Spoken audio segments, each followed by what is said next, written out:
Would the 2014 Mena Bearcat team please start making your way to the track?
Good evening, everyone, and welcome to the Bearcat Football Pulse Show. I'm Jem, here with my co-host Hector.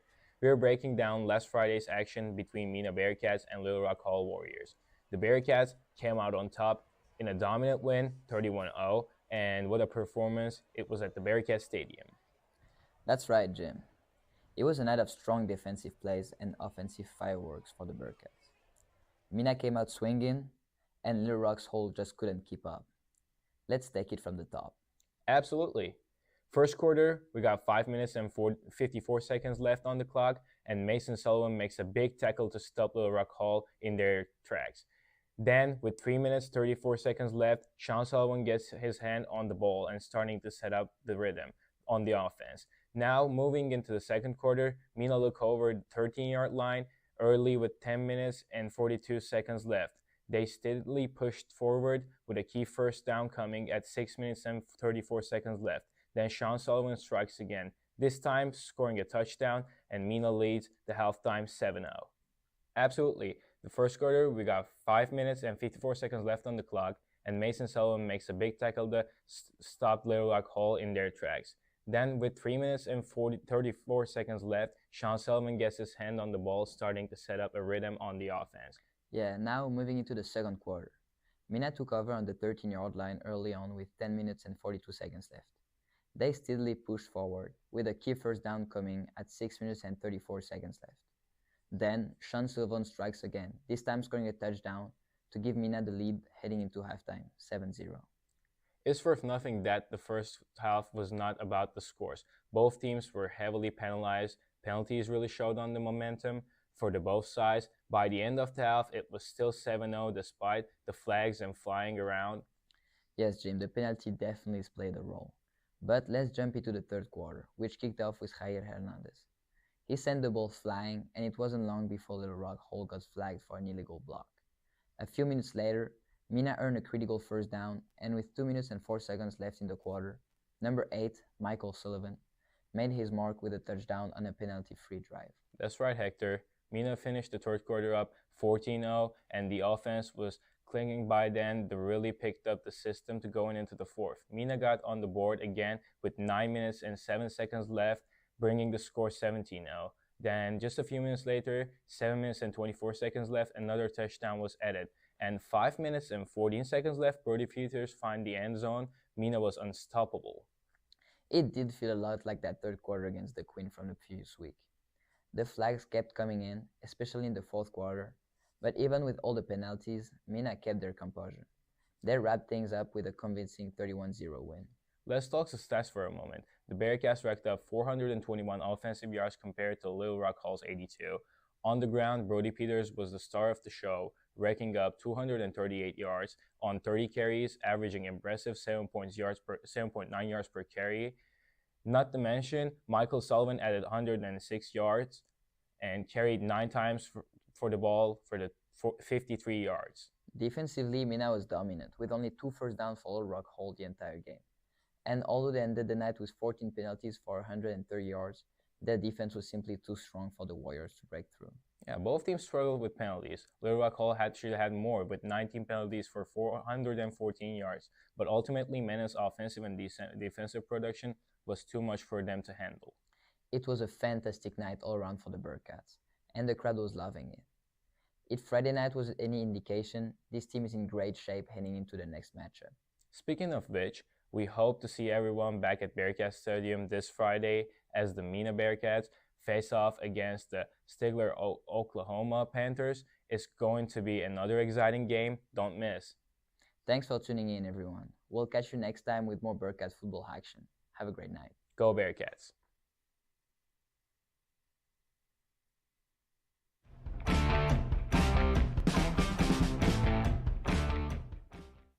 Good evening, everyone. We're back with another player interview section. I'm here with Brody Peters right now. So, Brody, I'm just going to ask you about your last game. What are your thoughts about last game? Last game, I felt like we played really good. We had a bunch of offensive rushing and passing throughout the game, but we do need to work on penalties that hurt us a lot. But I feel like overall we did really good. Our defense is outstanding right now. We've allowed 0 points, and we've been just playing ball. Absolutely. So what do you think about your personal performance, too, about the last game? I feel like I did pretty good, but I got to give props to my O-line because they've done a really great job for blocking for me so I can get rushing yards and touchdowns. So lastly, I'm just going to ask you about what are you looking for this week's game, the Stigler game? Yes. I'm looking for another shutout as a team because we really want that. We don't want them scoring, and I really want to break a record for this game. Again, thank you so much, Brody. So we're going to be back in another player interview next week. So see you guys. Go Bearcats.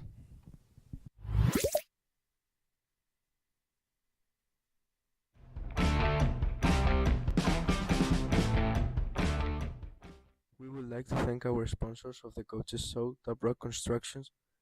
Is a full-service dirtwork construction company offering bulldozer, trackhoe, skidster, and other equipment. We are proud supporters of the Bearcats. Also, would like to thank H1 Land Management. They offer forestry mulching, land management, septic installs, general dirtwork, as well as Baywash Car Wash and U-Locket Storage conveniently located at 205 North Morrow. They offer hot water and self-serve options. Also, U-Locket Storage serving your storage needs in 3 locations in Mena and Dequin. Welcome back, everyone. We're back with another Coaches Show. I'm Jam, and I'm with Coach Bentley right now. Hey, good to see you again. Glad to be here. Thanks, Coach. Good to see you too. So I'm just going to ask a few questions about last week's game and this week's game to you. So I'm just going to talk about first the penalties because it was kind of a challenge for us and the other team too. So what do you think about it? Yeah, after we got done playing D Queen, we knew the penalties were something we needed to address. And honestly, going into last year, the penalties were something that we thought hindered us at times. And so that's what we spent a lot of our off season focusing on, and that's been a little frustrating for all of us, coaches, kids, everybody involved of that, is that we put a lot of time and effort into limiting those penalties. Of course, penalties are going to happen, but limiting the penalties you can control when they happen and whatnot. And so we put a lot of time and effort in that in the off season, and we did really, really well throughout that. And to not see that really transition so much in these first two games has been a little bit frustrating. Games are earlier, like they say, it's our first game, so we're a little sloppy. Referees are the same thing. I do feel like there were a few penalties that, were misguided in the calls, but there was definitely others that were very well warranted. So that's something that we as a coaching staff look at. We spent a majority of our time on Saturday when we worked as a coaching staff trying to figure out ways to address that and how to move forward, because definitely as we move forward and we want to, our goal is to be in that top half of conference, host a home playoff game. The better the teams you play, the more those penalties are going to hurt you. So that's something we're going to have to definitely keep focusing on and clean up as we go forward. Thank you, Coach, for your comments. So the next question is, what do you think about our defensive success? Because we never let our opponents to score for the last two games. Sure. So, yeah, it's been awesome. Coach Arnold, Chad Arnold, does a really good job prepping those guys every week, puts a lot of time and effort into it. You could probably look at our phone conversations and text messages. It goes long into the hours of all the weekend hours and nights trying to, he bounces ideas off of us and kind of gives me his game plan and what things he likes and doesn't like and whatnot. And so a lot of time and effort is put into him, and he holds those kids to a high accountability too. So he does a really, really good job with our defense, getting them prepared every week. And our defense is full of some veteran leadership and veteran players as well. So, two shutouts in a row it's pretty unheard of, really, no matter who you're playing. It's something we shut out D Queen in the first game, shut out Hall this game. There's not even records that are close enough to look at to see when the last time that happened. So really, really proud of the defense. They've really stepped up and made plays when they needed to, and we hope to push that forward. Again, thank you, Coach. So we talked about the defensive side first. And we're having high scoring games for back-to-back too. So what about the offensive side? Yeah, offense has done well. Very pleased with them putting up a lot of yardage. We're led again by really our whole team, defense, offense. We're led by a lot of guys who've played a lot of Bearcat football over the last several years. And so Coach Dover, again, is our offensive coordinator. Again, just very lucky to have him as well to help lead in the offense. And same thing with that is as a head coach, I'm very heavily involved in the game plan of both sides of it, and that takes up a lot of time and effort. But it really was worth it and pays off when you have a performance like we had against Little Rock Hall. So, a lot of veteran leadership over there. We have a lot of playmakers. And when I say playmakers, I don't just mean, the skill players. I'm talking about on the offensive line. You can be a playmaker on the offensive line. And so really, really proud of what the offense has been able to string together. And, I think I talked about it last week. I think we have to be a combination of being able to control the football. And that's one reason, too. Friday night when we played, it kind of felt like it was going a little bit slow at the time. But we like to be able to control the clock. And the way we run our offense is kind of a chewing up the clock type of offense, which will limit your scoring output from time to time. We didn't really bust that big play early like we wanted to, and when we did, unfortunately, going back to your first question, the penalties hit. We've been calling Brody Mr. Callback because I think he's had 4 or 5 touchdowns called back this year. So, again, offense has done a really good job. I think it was going a little bit slow at the time, but we like to be able to control the clock. And the way we run our offense is kind of a chewing up the clock type of offense, which will limit your scoring output from time to time. We didn't really bust that big play early like we wanted to, and when we did, unfortunately, going back to your first question, the penalties hit. We've been calling Brody Mr. Callback because I think he's had 4 or 5 touchdowns called back this year. So, again, offense has done a really good job. I think our scheme's been really well, and our kids have done a great job executing it. Yeah, it's fun to watch Stefanas, at the both ends. So So I'm just going to talk about this week's game. So, Coach, back to home games. How does like crowd affect the team and y'all? Yeah, I mean it's awesome. I mean it was an amazing sight to just look over and look behind you. And I try to tell them, you know, before they run out of the tunnel or if they get a time of break in the game, to take a look at the home crowd, because, you know, that whole side back here is shoulder to shoulder. It's packed. There's people along the fences. They get loud. They get excited. And so we're very blessed to have the support to do, because it's not like that everywhere. You know, our opponent last week didn't bring a great crowd, and it really doesn't matter. If we go somewhere, we take a Mena crowd with us into that visitor bleachers. So, yeah, very blessed to play at home. It's something that is special. I think we do have a home field advantage just based off our crowd size. It's intimidating when you walk out of that back gate and you see a packed out home side, and it's also exhilarating and exciting for you as a player and as a coach to look out and you see everybody here to support the Bearcats and be excited for a game. Again, thank you, Coach. So I'm just going to ask about like what's going to be the differences between the last game and this game. Yeah. So I think, again, we've talked a lot about the penalties, so we have to be able to play a cleaner football game. I think this will be our best opponent that we've played up to this point, which I think we're ready for. So I think it's an opponent that can get us ready for our conference opponents as well too. So you can tell just from watching the film and the way they adjust in their game plans on both offense and defense that they're well coached. And for us, we have to continue to limit a big play defensively, which we've been able to do for the most part. But now, of course, as we have a better offensive unit coming in Friday night, that'll continue to be a challenge as well. And then, you know, we need to protect the football a little bit better offensively and learn and finish drives, and we need to get on the board quicker. We did a good job controlling drives, controlling the offense, but being able to put points on the board sooner, I think it's, you know, we were seeing some success early when we played Hall last week, but we weren't seeing the points come out of it. And so we need to get on the board a little bit quicker going before halftime this week. Yeah, again, thank you, Coach. And lastly, I'm just going to talk about your expectations about this week's game. Yeah, we expect it to be a great game. I think the two teams match up very evenly, style-wise. You know, they do different things a little bit schematically on both sides. But for us, again, I think it'll be our best opponent we've played to this date. I think from what I can tell, I don't know a whole lot about Stigler and their school in the community, but the little bit I've researched, it looks like they're a football community as well. It looks like that they have a great following, so I expect the visitor stands to be packed. And of course, we talked about our home side being packed and excited. When the visitor side is packed and excited too, man, you just talk about that atmosphere and it really brings it up in. So I expect a really good atmosphere with a great traveling crowd from Stigler and a really, really good football game, a physical football game, and two good teams going at it. And we're looking forward to it as well because we know it's our toughest challenge of the year. And then we're going into a bye week next week, so we don't play next week. So it's an important game for us to finish out one of our goals for non-conference has been to finish 3-0. We're almost there. All right, so we want to come out against Stigler, have a good showing leading into our conference season. Again, thank you, Coach, for all the comments. And right now, we're done with another Coaches Show episode. So again, thanks to Coach Bentley for his comments, and we're gonna be back next week. Go Bearcats! Go Bearcats! Thank you. Again, we would like to thank our sponsors of today's show, Top Rock, H-Band Land Management, and Bay Wash Car Wash, You Look It Storage.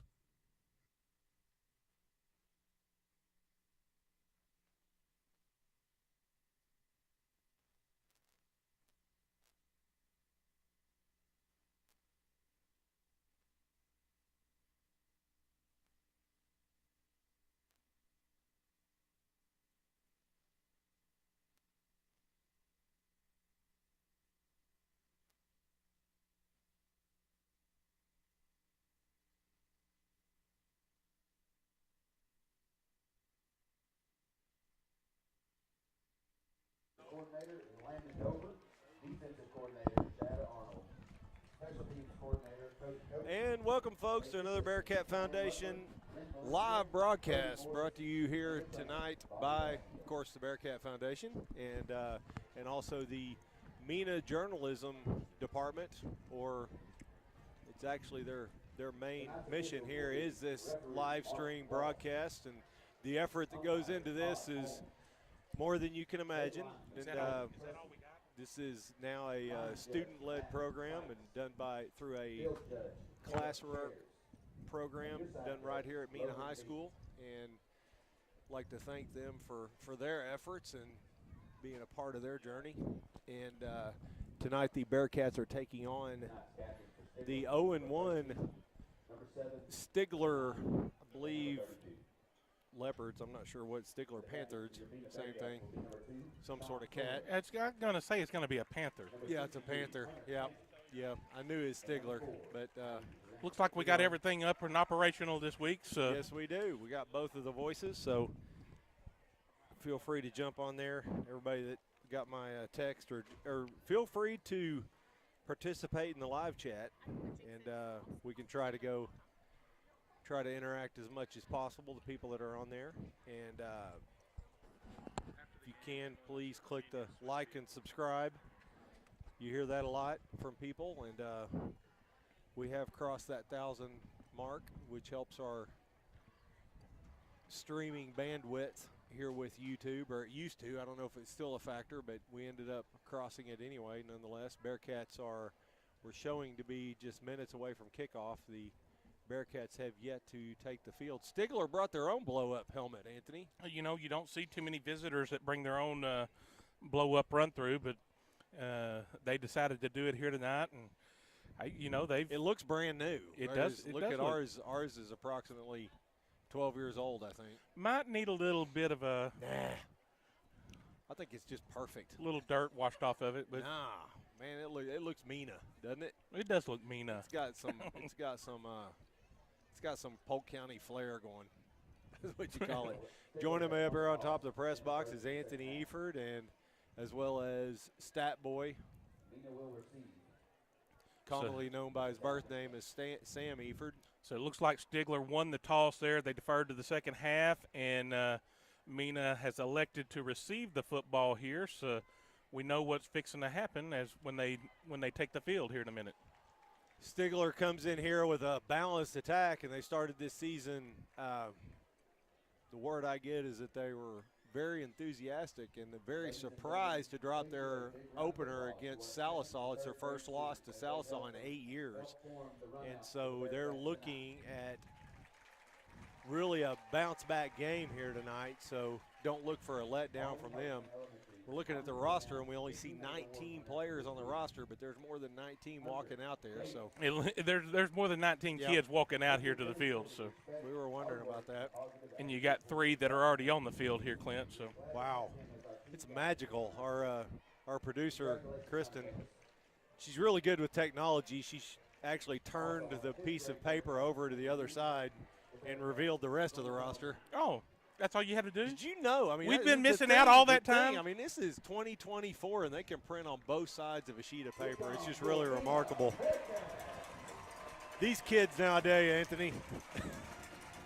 They got – I'm sitting here looking at some of the size that Stigler's going to bring to the table. They got some pretty good size, looks like, on that offensive defensive line.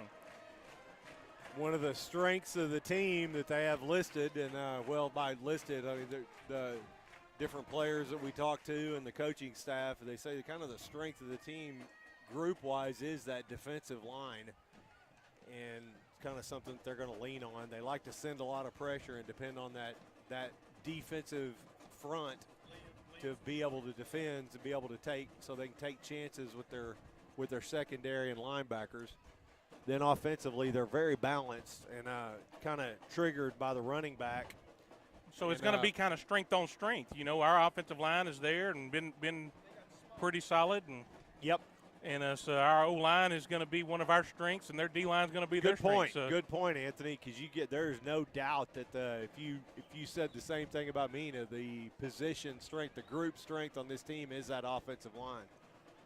You've got really good quality players that aren't starting, which is a great sign. Right, That's absolutely. a great sign of health because, it's not a thing where you're just looking for warm bodies by any stretch of the imagination, and you've got quality personnel there at all 5 spots, and then with quality backup. I hadn't heard, but how's coaches said their overall team speed looks? They're not going to be as fast of a team as Hall.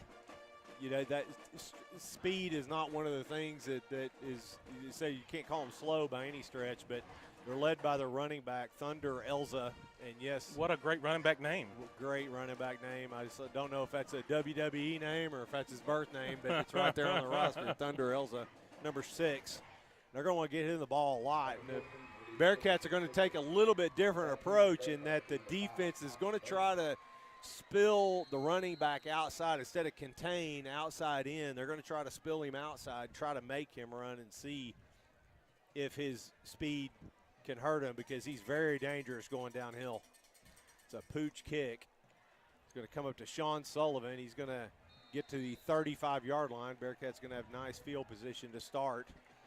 And here comes that Bearcat offensive line led by Max Rocha and company. You know, that kicker, I was wondering what kind of kicking game they're going to have. He tried to place it to where they just couldn't take it a whole lot of places. Center, you got Grayson Farringer. Looks like you got Hasty back. Kyler. Yep, Kyler Hasty is back. That's a good point, Anthony. He's out with last week with a ankle, I believe it's an ankle or a knee. A little bit of both, I think. Yeah. Got twins to the right, single back. They're going to go downhill with Brody Peters. Looks like it's going to be a pretty successful run, going to push forward. Got a decent push on that right side. You know, you had the pulling guard come around, leading off, and the whole offensive line came off the ball great, and Brody just started off right where he finished last week, you know, 5 yards and let's go second down. Maybe one of the great games by a Bearcat running back last week. Brody Peters had over 200 yards rushing, had about 60 of them called back. Yeah, you could have had almost 300 yards. This is going to be an RPO. They're going to toss it. It's going to go to Hai Hernandez. He's going to fall forward for a first down there, Clint. Coaches told me the second play was going to be an RPO, so that was an option by Mike there to be able to kick it into a screen or go with that jet sweep. Got trips out at the top of the field, single back. Quick throw out to the right side, and it's Hai again in that slot. He breaks a tackle. He's going to be right at first down yard. He's got a late flag. He threw it right at Sean Sullivan, and I wasn't watching to see what happened. Maybe the D-back did something, but no, they're bringing them back.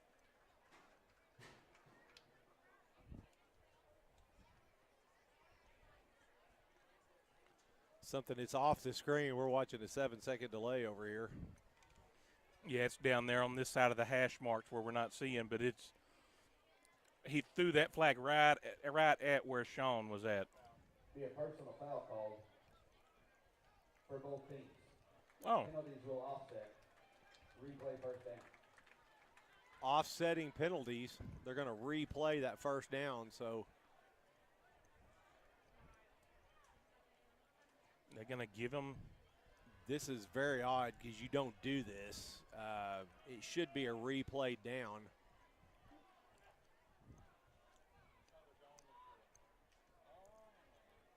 So they're giving them the yardage.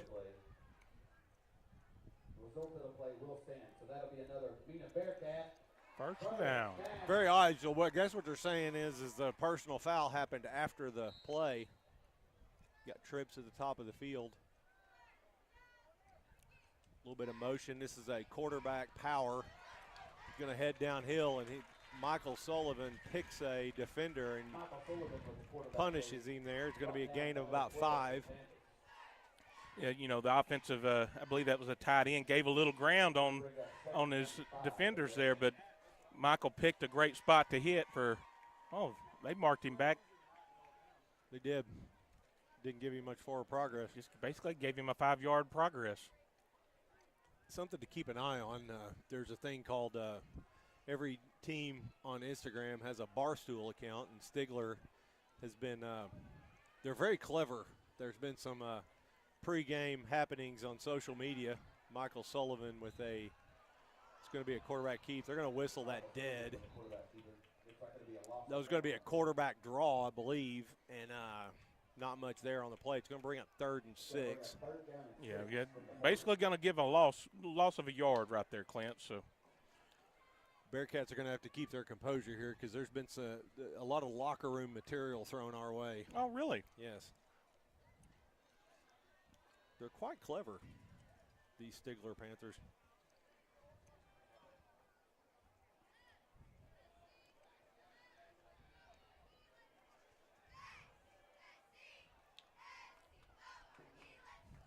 Michael Sullivan back to pass. He's looking at the screen to the left, and there's nothing there. Oh, he's wide open, Clint. Wide open, but there should be linemen downfield because if that's a screen, you can't leak downfield. And yeah, there's got to be a flag somewhere. There's no way we got away with that. There is a flag. Okay. There's no way that can work because you've got linemen downfield. When you're looking at a screen like that, the linemen are going to fire off and try to get the blocks downfield, and so that's inevitable, folks. That's something that Michael will learn. You gotta eat that and keep running. Stigler jumped on that screen. You got to think that came from the film study because right. The Bearcats were deadly at that. Jump the screen, but if they're going to do that, you can do exactly what we just did. Yep. But the linemen have got to stay in a little bit tighter. Got to be you can't call a screen actually because the linemen don't know that. They're going to fire off. Do something with the same action, but the linemen are back. After the penalty, we'll have the ball 3rd and 11. Allowing a big cushion. You got 2 high safety. The pocket is insecure. Michael Sullivan's going to roll out to the right. I like what we saw out of Michael right there. I know it's not spectacular, but everything was covered, and he pulled it down, go to the next play. Picked up about 5 yards, Yep. So that brings up, I would say here on the 40-yard line, we're going to probably go for it right here, wouldn't you think, Clint? Yep. And that, and that's a deal where Michael, maybe last week he forces it. And this week he's showing a little bit more maturity because you had a big cushion, you had a bubble back there, and no gap, and he pulls it down, and you live to fight for this 4th and 6 right here.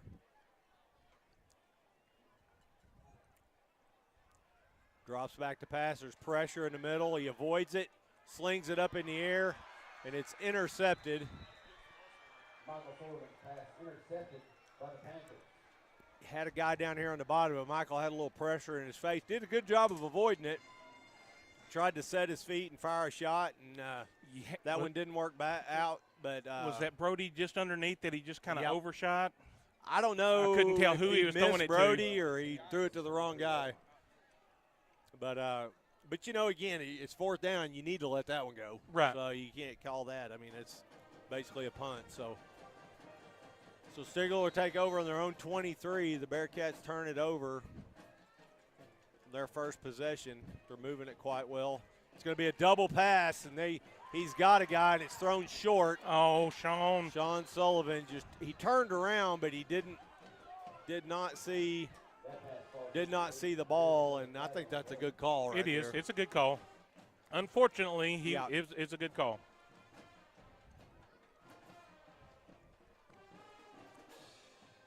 But great coverage by the defense. Got a little pressure there, and That's interference against the Bearcats is the call. He had the guy open, but he let it go a little bit late and in short. Sean had a chance at that. If it had been thrown a little bit better, Sean might have picked it, but he couldn't find it in the air, and therefore, having not seen the ball, the official knew it. It was a pretty easy pass interference call. Take the ball all the way out to the 38-yard line. Again, what they like to do is spread you out and then go downhill right down the middle, and we've got a lot of interior bodies there. We'll see if we can stop them, and we do this time. Thunder Elza on his first carry. He's going to get very few. Going to actually get forward for 3 yards. Yeah, he got 3 yards out of it, but He's 3 yards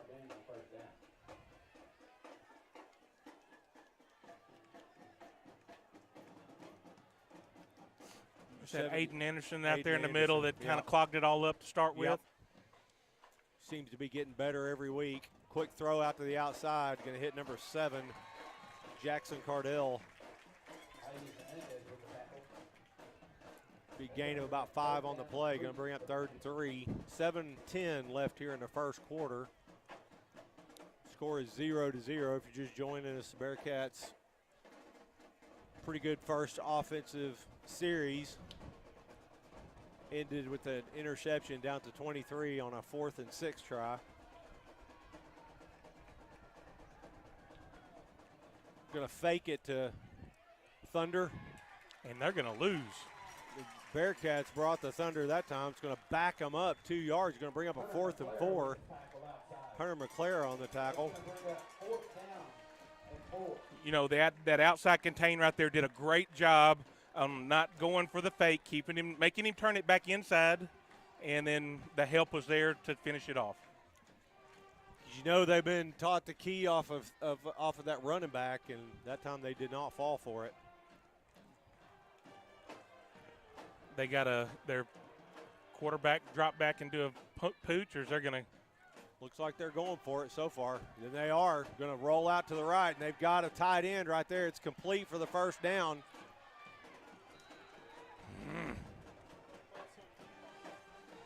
Jackson Cardell with the reception. Be a first down for the Stigler Panthers, or across the Mena territory down to the Mena 46. Well, he was wide open on that. No, all he had to do is not drop the ball. Yep.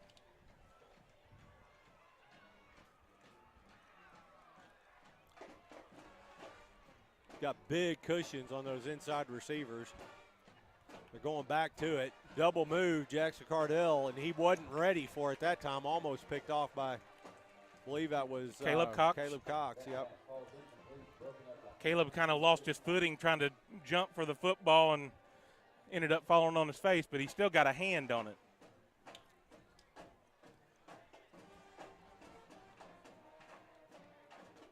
It's going to be an interesting chess match because perhaps they see what Coach Bentley's tried to do. He's always coming up with very innovative defensive schemes. They're leaving a cushion on the inside receivers. This time they go to the outside receiver, and it's complete at the line of scrimmage. It's going to bring up, for no gain, it's going to bring up 3rd and 10. Even if he had made that complete, or nothing going to happen. Yeah, Geis was right there to clean his clock if he'd have stayed on his feet anyway. It's going to be a big game for Geis Anderson tonight because they're really going to try to test him. He's standing up at the 2nd level tonight. Very different look for them. Probably so he can help with that inside run. Stigler again going Stigler. to the air, but you could tell by that play with their first couple steps, coach didn't like what he saw. 3rd and 10, and they were going to the air. You gonna do one of our commercials?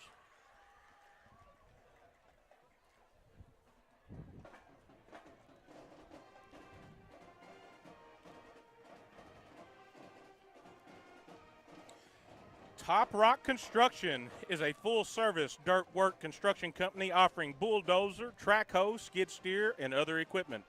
We are a proud supporter of the Bearcats.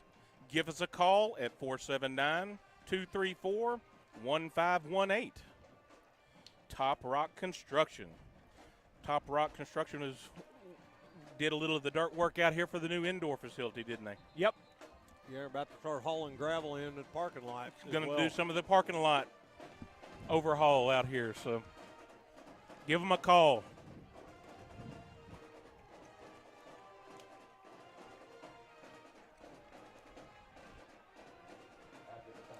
So we got 3rd and 10. 3rd and 10 right here, Clint. Defense needs to come up big. Trips to the top of the field. This time you got guys there lined up short. Going to be running the zone on the outside. You got pressure from Brody Peters, and he gets to him. Brody Peters gets loose right through the line of scrimmage, catches the quarterback from the backside. We kind of overloaded this backside here, and he was wanting to go the other way anyway, but Brody was able to – they didn't pick him up at all. And he's just fast enough to get there and cause disruption right there. Great job by Brody Peters. Times 4th and 19. They're going to Stigler's have to lining punt up to this one here. Yep. So now let's see if we can get a return. Got High and Brody back. It's going to be High. Looks like High Hernandez with the fair catch. Going to come down at the 20. So both first drives for both teams. Bring another one of our sponsors here real quick as we swap over. Bay Wash Car Wash. Oh, Bay Wash Car Wash and U-Locket Storage. Conveniently located at 205 North Morrow Street, Bay Wash Car Wash offers hot water, automatic, and self-serve options. U-Locket serving your storage needs in 3 locations in Mena and DeQueen. Call 479-394-4453. A lot of Friday nights I do swing through there and give me a quick wash, but just ran out of time tonight. Didn't get to go wash the new car off. It's terrible. Those poor people are going to go hungry. 4:17. We're going to come eat at your house then. Okay.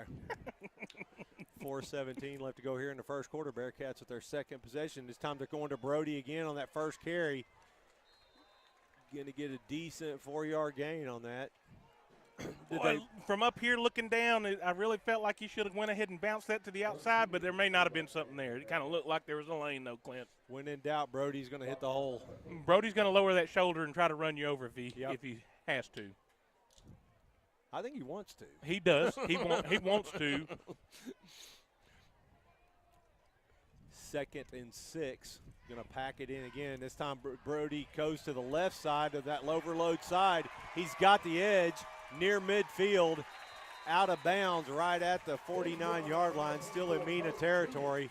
But that is just a devastation of the left side of the line of scrimmage.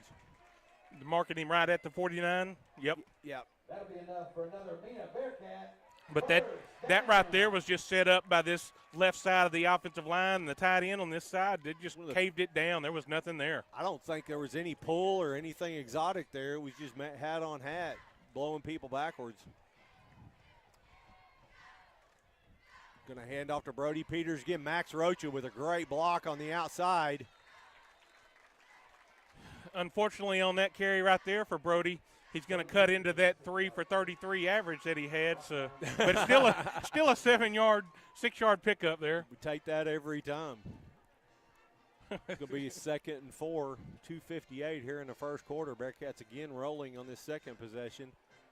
Got stalled the last time with stalled with a penalty. The penalty's what set them back, and then they just didn't overcome it. And we said the last 2 weeks that moving forward, the penalties that we've been occurring are going to end up setting us back. We got to take care of that.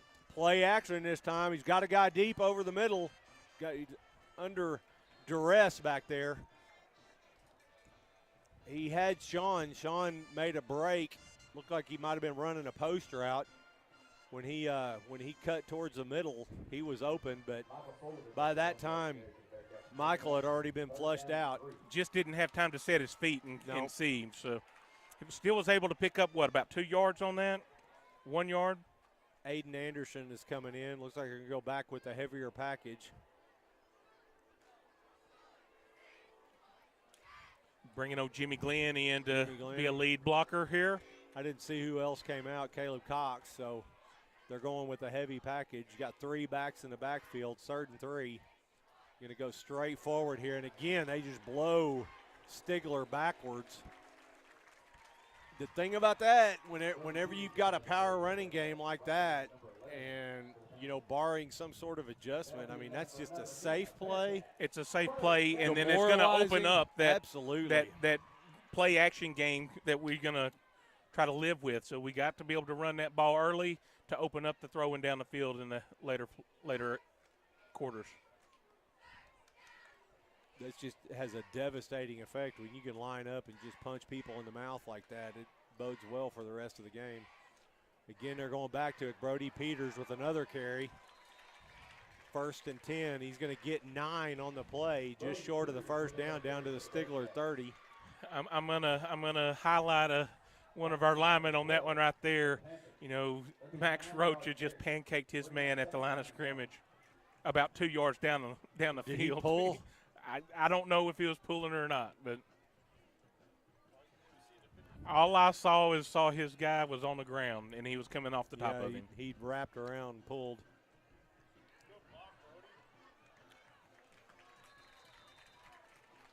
Good block by Brody Peters that time. Sean Sullivan with the carry. He's going to have a first down.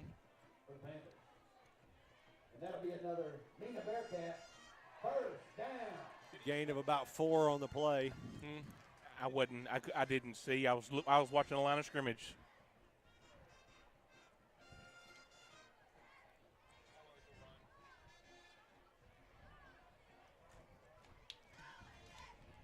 Sam spotted the block on that play, and it was indeed nice right there by Brody Peters. Quarterback power. Michael Sullivan's going to dive that and he's going to score right here. The edge. Great block by Caleb Cox. And into the end zone goes Michael Sullivan for the 26-yard touchdown with minute 7 left here in the first quarter. The Bearcats strike first. Yeah, Caleb Cox was peeled off right there and came back and sealed that up, and Michael just kind of ran right behind him, didn't he? Great job by the Bearcats. You know, and it really has been 2 good possessions outside of the penalty. Outside the penalty and then the interception.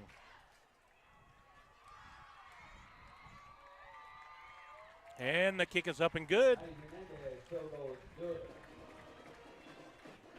minute and 7 seconds to go in the first quarter. Offensive score. Bearcats 7. Panthers 0.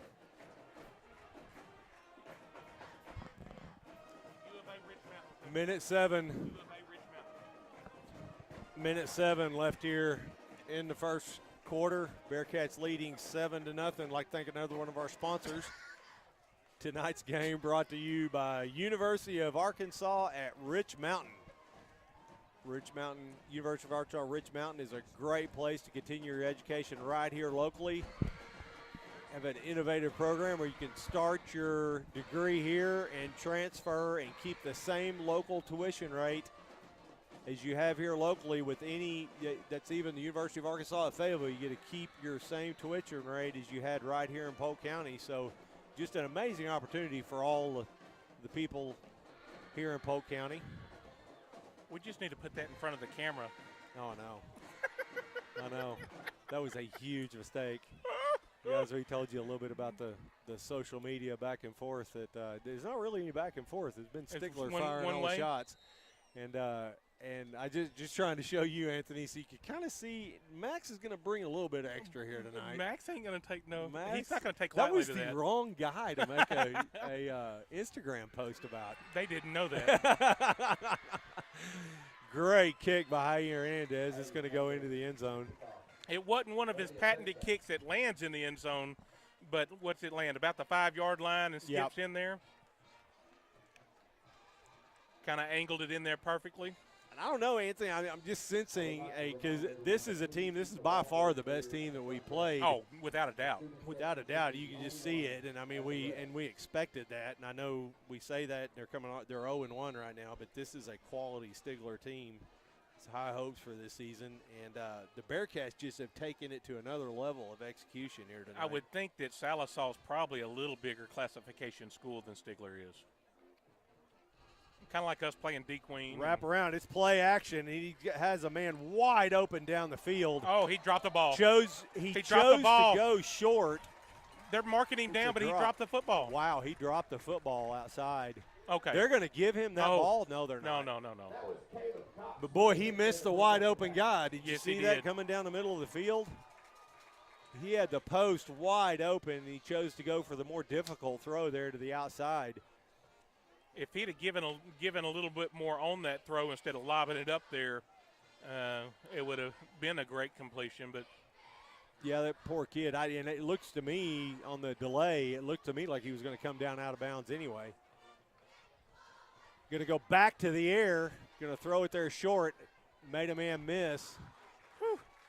Goss was there in perfect position. And even though he's not going to get credit for that tackle there, Clint, but he caused him to have to move backwards first, and it allowed the defense to get there. That's going to bring up 3rd down and 8. Bearcats have the Panthers in a 3rd and 8 situation right here.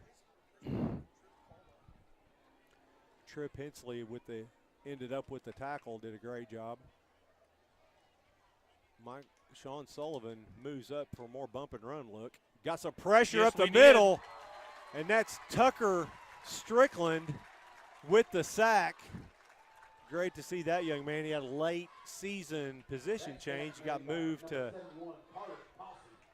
well, they got Carter Cossey credit as well, but Tucker Strickland just recently got moved to that defensive end position. Great job by that young man to make that sack. Basically, you had three guys sitting there meeting him. He'd had just got his feet trying to set, and you had three Bearcats right there to make a play. So with the quarter change, you want to bring one more? Yeah, it looked like they brought a stunt right there, Anthony. And they did kind of a wrap their play where two defensive linemen wrapped around each other for the play. I'd like to thank another one of our sponsors here. The H Brand Land Management at 479-234-7455. Forestry, mulching, land management, septic installs, and general dirt work. That is AKA Buckethead Construction. Absolute missed marketing opportunity right there. And soon to be married. Absolutely. It's one of our sponsors me and Anthony take pride in. I don't know we had anything to do with it, but we're still proud of him. We're still proud of him. We've been around him a lot. He's just a great kid. Cool. Just a very recent graduate considering the success that young man's had. He's doing really good.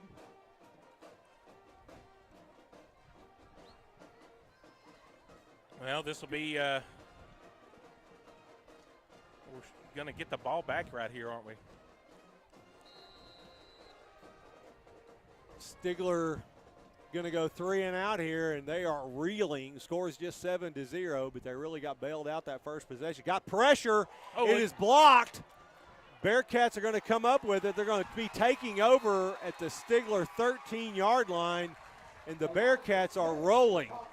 I'm pretty certain that was Elijah Smith that got a hand on the block. Couldn't see who came up with the recovery, but Elijah coming from that outside spot to get that block hand on the punch. So I believe it might have been Jimmy Glenn, but looked like it, but you can't tell on that. But again, the headline, like you say, is Elijah Smith coming in there. Got his hand on it. We were bringing the heat, and it paid off. Bearcats going to take over on the Stigler 13-yard line. You got 11:50 left here in the first half.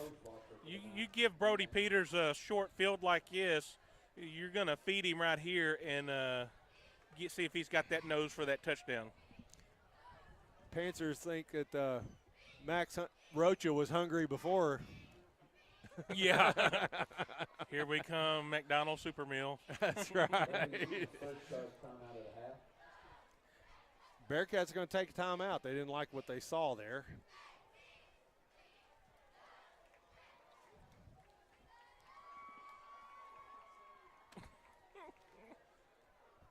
We would like to thank Mena Fire Department and the city of Thank another one of our sponsors. Tonight's game is brought to you by Union Bank of Mena. Union Bank is the area's premier local bank since 1934, proud supporters of the Bearcat Lady Cat Athletics. Nothing brings the community together more than supporting our local sports teams. And we're all about local people making local decisions. Union offers competitive services for checking, savings, and loans. Check out that mobile app as well. Union Bank is all over Polk County, supporting everything about Polk County culture. Yeah, that they are. Bearcats 1st and 10 at Stigler 13-yard line. Snap is over the head, not a good start, and it looks like Stigler has dodged a bullet. Brody Peters looked like he might have been trying to make something out about that. I don't think he saw the guy coming. He was going to try to pick it up, and Stigler's able to come up with really dodge the bullet there. And that's one area we really hadn't seen in the first 2 weeks of the season. We really hadn't had a whole lot of snap miscues. Look at the delay, and but I think that head. might have hit him. Let's see.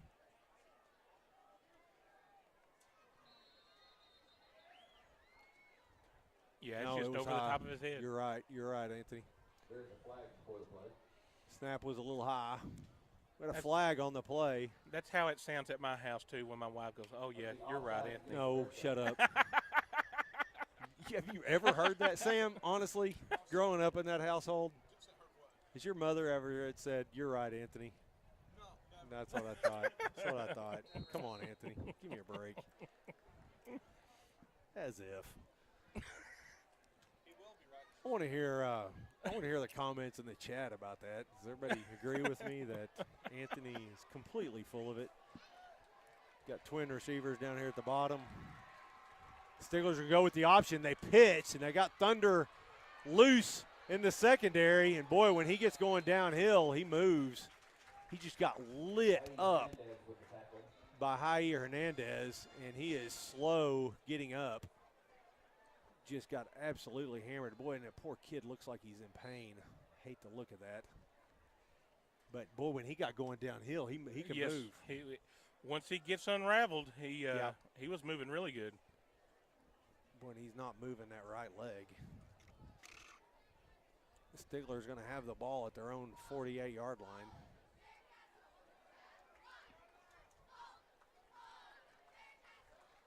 Gets up under his own power, and he's walking to the sidelines. Almost like he just got a little stinger on the way high he came through there. Probably got a helmet on his quad.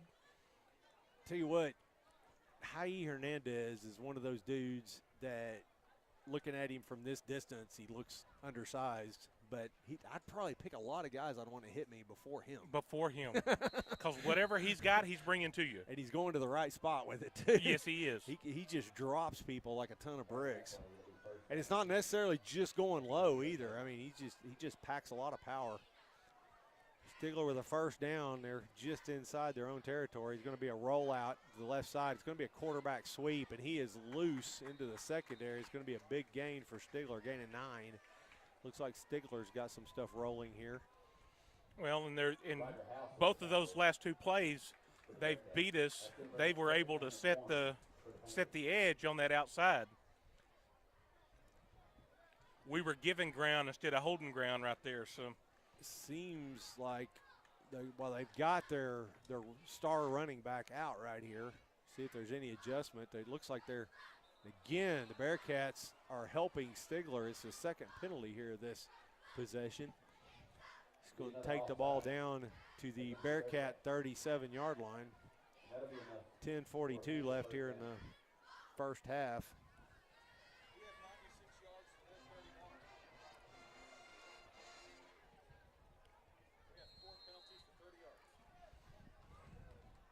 Had 4 penalties so far for 30 yards. From the venerable stat boy right here to my right. Going to be a handoff to the fullback. It's what Stigler likes to do, is attack that middle of the formation. They've just not had much success here so far. Aiden Anderson may not have been the one that brought the guy down, but he got a hand on a shoulder, and his help got there to finish that tackle off. And you've talked about that before, Anthony. It's not a lot about the tackles that you make from that nose tackle position, but it's just that 2 feet. If you can push him back, it really cuts back on the angles that the running back has for the run. It makes a huge difference. And he's a big kid, got a big wide span with his wingspan, so he was able to get a paw on him, hold him up just enough. 2nd and 10, going to draw back to pass. He's got a man right there, fires wide to the right of the receiver. Had him open, just not able to hook up right there. You know, and when you say he's open, when it's a zone, if he had caught it, he would have taken a shot. And that's kind of the goal right there. Caleb, if he had kind of kept his head up just a little bit, he'd done lowered his shoulders and wanting to try to take his head off, he might have got the deflection, which is what he's supposed to do. Yeah.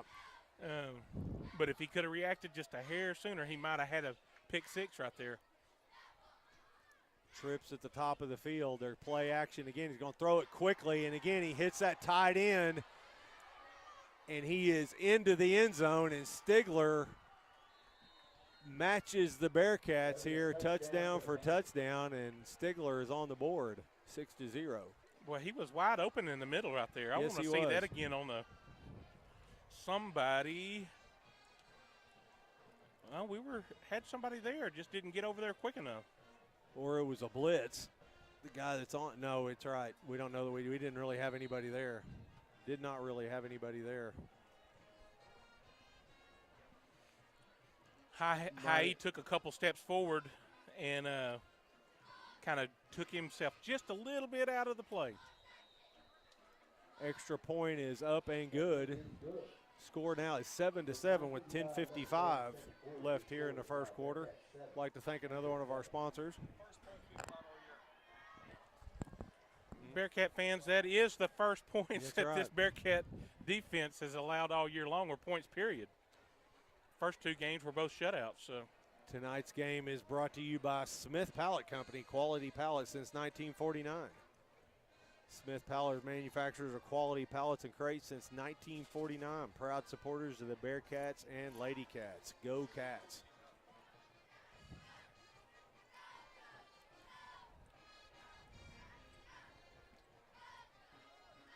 yeah, So you the had turnover two- came over and hurt us really right there. Had to give the ball back to them. They took advantage of it, Clint.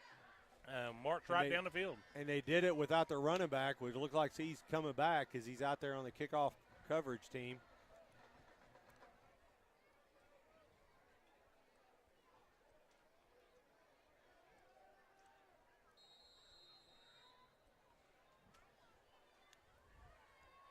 I think their kicker, him and Tyson Baber may be about the same size. Going to be a pooch kick, going to come down to 35, and it's Elijah Smith is going to go sideways. You can't go east and west. You got to Not a turn and lot. go north and south. But here's the yellow stuff on the field again, Clint. Bearcats have got to maintain their composure here.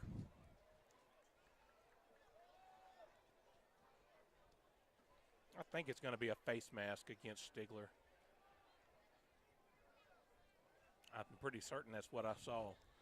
But they could have seen something else. 9:49 left to go here in the first half. Be a personal foul face mask against Stigler. Chalk another one up for me right there. Good call. Good call. It's because you wear glasses. It's going to be the 15-yard variety. I wear bifocals. Bifocals. I don't know. It's something you want to admit on the air. Well, it's all right. I'm a big boy. I can handle All it. right.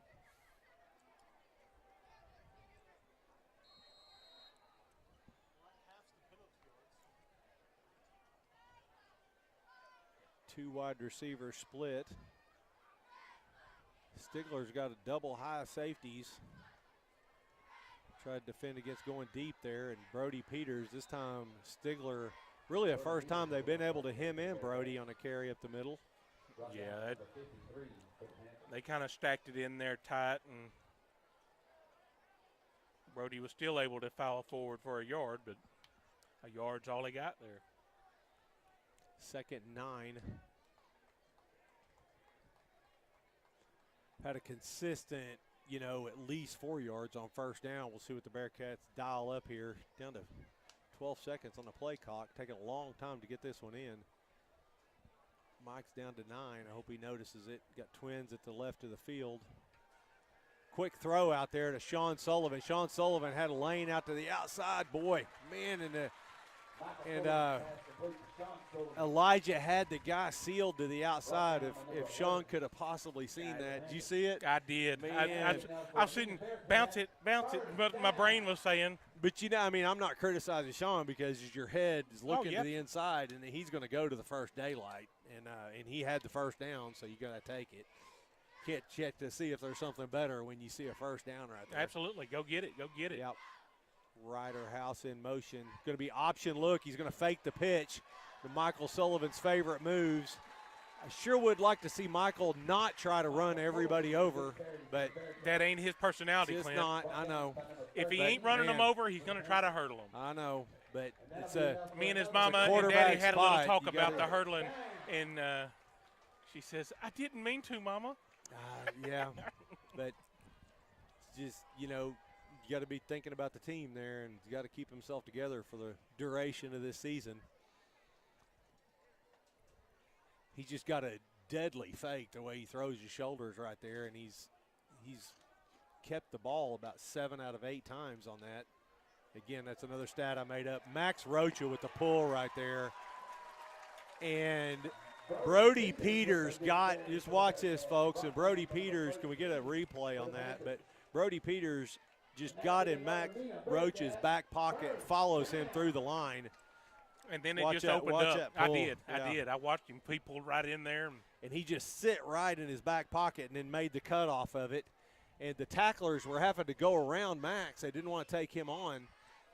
What you really need to do in that is you got to attack that lead blocker, and they tried to go around him and allowed Brody to miss multiple Panthers. A handoff to Brody. The second carry, 1st and goal from the 3. He's going to get a couple down to the 1.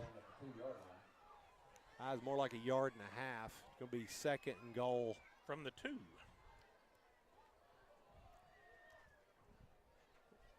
Bearcats have, for the most part, just dominated the offensive line of scrimmage.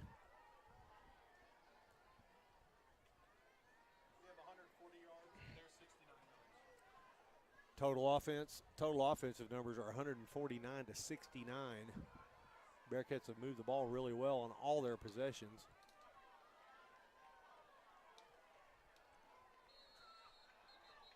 Stopped by penalties and turnovers is all. Going to be a flag on the play. This could be big. I think it's going to be all sides on the defense. That'll be encroachment by the defense. It is going to be encroachment. Eagle Eye Anthony Eford here. Spotted. Going to be half the distance of the goal. It's going to be 2nd goal from the 1-yard line for the Bearcats. Brody Peters heads in there. It should going to bring up 3rd and goal. And there again, that's not going to happen that often, but no gain at the line of scrimmage. The tush push.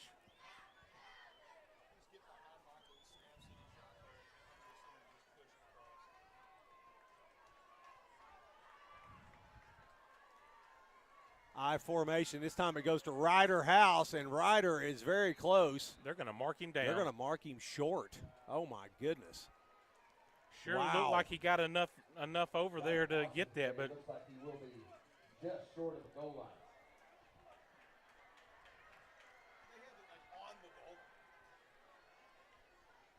go get the touchdown right here. Let's go.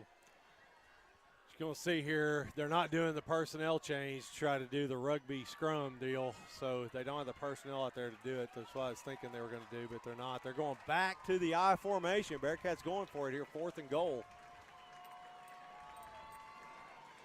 Going to bring it back. Brody Peters is stacked up at the line of scrimmage. He doesn't get in. Huge stop right here. 7-7. Going to be a turnover on downs. Bearcats march down the field and then are just stonewalled, just not able to get it in. Brody tried to bounce it out there. Stigler out there just won the line of scrimmage. They just did all at once. Yeah, they couldn't do it going down the field, but right there at the goal line, we did not take advantage of our opportunities right there. Nope. Lost yardage on the play, lost a yard, 3 tries. Aided by a penalty, but didn't help us. Stigler sticking with that spread formation down here deep in their own territory. Bearcats sending heat. It's going to be a floater, and it's complete on the outside. Stigler gets their breathing room and then some. Bearcats are pressing man-to-man out there, and got the space they needed. Watch this. Did he do a little fake for short and then bounced it? Yeah, he did. His double move. Yep. And we move sat by the on wide it. receiver, Yep. and he sat on it. Yes.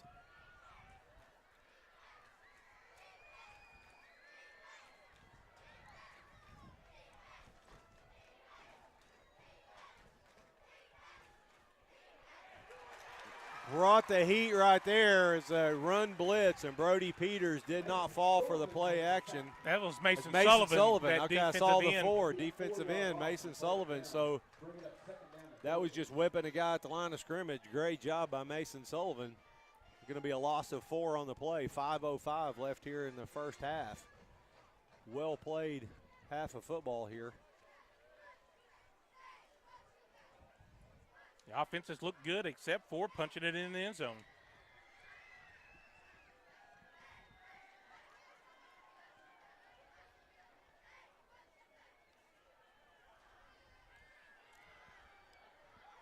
Great motion back there, and then Trip Hensley with the interception. Trying to pick up a block. He's still on his feet down to the 22-yard line. Trip Hensley coming off of a hip injury, and that's a big pickup this week. Comes up with the pick over his shoulder. It kind of like it was thrown right to him. Yep. Fielded it from center field.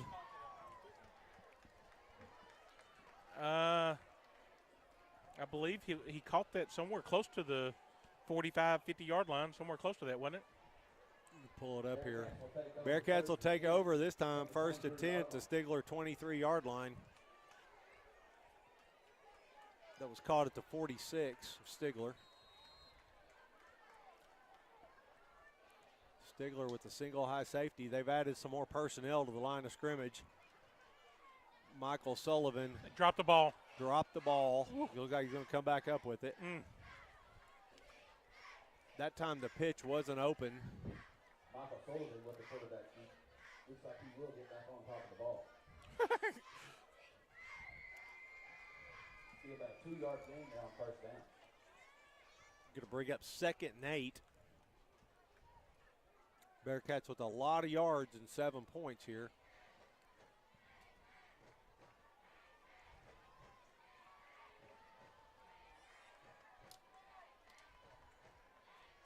Play action. They're going to throw it short here to Sean Sullivan. Sean Sullivan runs all the way to the middle of the field. That wasn't much. Yes. Plant and get outside on that. Yeah. Just over the top of him. Gain of a couple on the play. Going to bring up 3rd and 4. You got to think we might be in field goal range here, but Stigler is going to bring the heat. At this stage of the game, you know they want to stop Brody Peters. Feet on that. Now you play action Brody right here and make them come up and hit Deadgum, and you hit Sean on a little slant right here, and it's a touchdown. Because they've gone out of that too high safety look, but they got him on that side. They've got the one safety is kind of leaning towards Sean's side, so you're not sure if he makes a touchdown there. But Sean is singled up, you know. I like his chances size-wise to run over right there. Yep. Yeah, now he's lined up out wide. Now the slant is open. They're going to toss it to Brody Peters. He puts his foot in the ground. That was intended to be a sweep to the outside. Brody Peters saw it open, wide open. Great run right here, and this is just an instant replay right here. We saw this a while ago. 1st and goal. 1st and goal. The 3. You know, they just kind of flew out there to cut him off from the outside, and Brody was quick enough to plant that foot and just hammer the middle right there, wasn't he? What's his rushing total so far? Do you have his rushing total, Sam? Going to hand off to Brody. This time he's got some room, and he's into the end zone. Bearcat touchdown. 2:38 left in the half. The Bearcats back on the board. Bearcats with 130 yards rushing here in the first half so far, led by Brody Peters. That Stigler defense has had success on our left side of the offensive line, but this right side, they just came back across it this time, and they dominated it. Jair Hernandez lining up for the extra point. It's up and good. Jair Hernandez is good. With 2:38 left to go in the half, that brings your score Bearcats 14. We did it.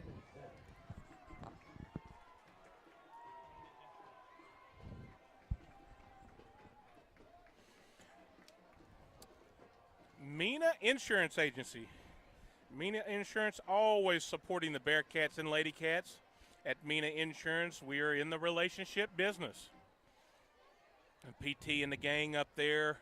I had Deidre, one of his good hands, at the dealership this evening, and dropping one off for servicing in the morning, and you know, we're all looking out for each other and taking care of each other here. So go see PT and the gang at Mena Insurance for all your insurance needs. Hey, Hernandez set the kickoff for the Bearcats. Stigler has like a 1.3 yard per rush average here in the first quarter. You know they're going to want to correct that in the second half, but with 2:38 left to go here at half, this is not a running situation for them. We'll see if they're going to be content with maybe trying to run the clock out, but I'm going to bet they're aggressive because they've had success in their passing game. Be a timeout, Bearcats. Be the second charge timeout. Bearcats are going to take a timeout right here. This will be interesting. Interesting timeout on a kickoff. On a kickoff, You know, I think Hayes fixing to kick him an onside kick right here. I do too. That's exactly what I was going to say. Here we go. One, we got the timeout. Yep. We'll bring Don's Easy Play. Don's Easy Pay. 7 store locations in Queen, Mena, Broken Bow, Boonville, Podo, Waldron, and Idabel. Rent to own, retail, 120, 180 days, same as cash. We offer and self-service all of our major brands of appliances, hot water heaters, and don't forget tires. Our motto, taking time to take care of our customers. You know, this past summer, Sam been hollering, "Hey, Dad, I need a PlayStation 5 or 6 or whatever that is." And I said, "Well, go down and see Calvin down at Don's Easy Pay and see if he can get you one." That's why you accidentally said Don's Easy Play. I thought Brandon and Calvin were going to have their own gambling enterprise or something. Don's Easy Play. That just rolls off the tongue. It does. Doesn't it, Sam? It sounds a little too easy. Don's Easy Play. I know. I thought about buying a PlayStation just for that. Ooh, onside kick. Anthony called it. Looks like we touched it a little early. I don't think so. I do not think so. They're calling it an early touch. Yeah. Bearcats are going to touch it early right there. You got to let it roll 10 yards. I don't think he did Looked either. like he did, though. I mean, we're going to look at the delay as it comes up here. I jumped back too far. Anthony. They were around it, but I don't think he may have. Yeah. It looks like they might have touched it. Boy, that's a high-risk deal because now you give them field position, Bearcat territory, 2:37. Take over the ball. Panthers with 2 timeouts in 2 minutes and 37 seconds. That brings the running game into play. Running game hadn't been very effective, has it, Sam? You know, we just got to fight off from biting, and we got to fight off from biting on that double move, and you got to cover the middle of the field. Your safety's got to be there for that tight end coming across. Nothing that special about this quarterback, but he has hurt us from the air. He's relatively accurate, but he doesn't have a lot of velocity. Trips at the top of the field. Bearcats have been mainly zone. Looks like they're going to – nope. Oh, they be got numbers out there. Yeah, they did. I think we misaligned a little bit. Our linebacker didn't go out there. 12 with the quarterback keeper for the Panthers. Brought down by number 44, Jimmy Flynn.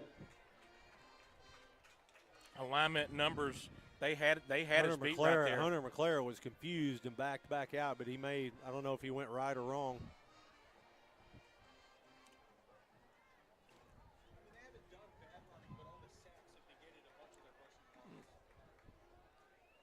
Second and 8. Trips formation down here at the bottom of the field. Looked short. Now he's got the deep man. It's going to be pass interference. Probably a decent call right there. Tripp was looking back at the ball, and I'm not sure, but he extended his hands out after the contact. It looked like he pushed him. Yeah, you can roll with that call right there. You don't like it, but No. you can go with it. That will be defensive pass interference against the Bearcats. Going to be pass interference. Tripp Hensley on the coverage right there.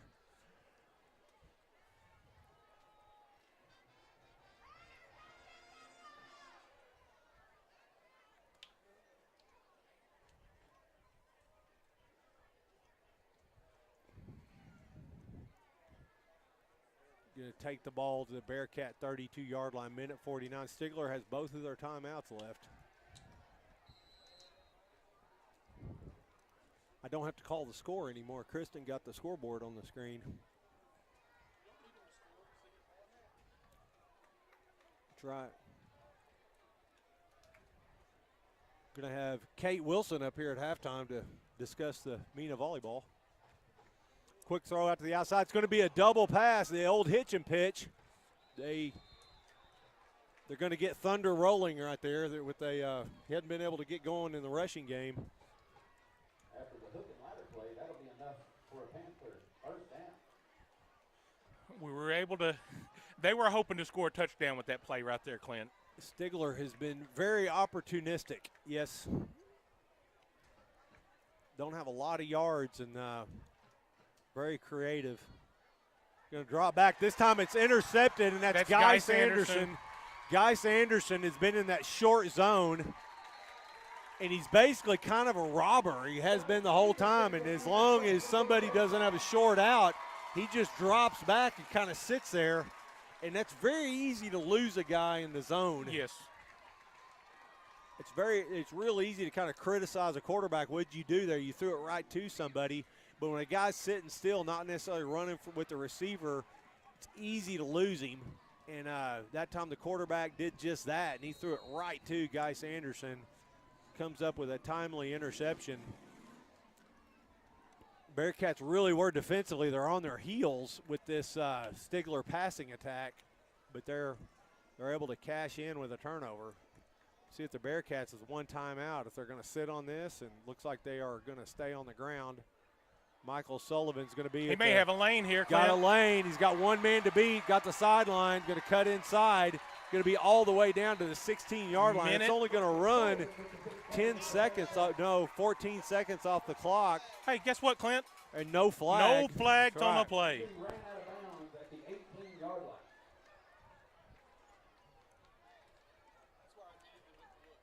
Just a quarterback power there. Great blocking. Everybody Great stayed man on man right there, and Michael had a lane to talk hit. A lot about Brody Peters running the ball, but he blocked great right there. And kind of looking at the delay, Bearcats are lining up for the next play, 1st and 10 at the 18-yard line. Boy, the great play. Boy, Caleb Cox. Great block. Quick throw to Sean Sullivan. A little low. No, that was Elijah Smith. Yep, that was to Elijah.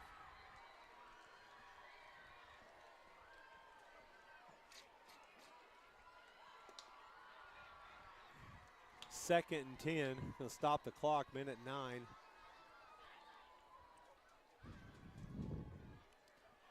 Boy, weird alignment here by Stigler. Yeah, they're going to walk somebody out there, but it's just a massive cushion.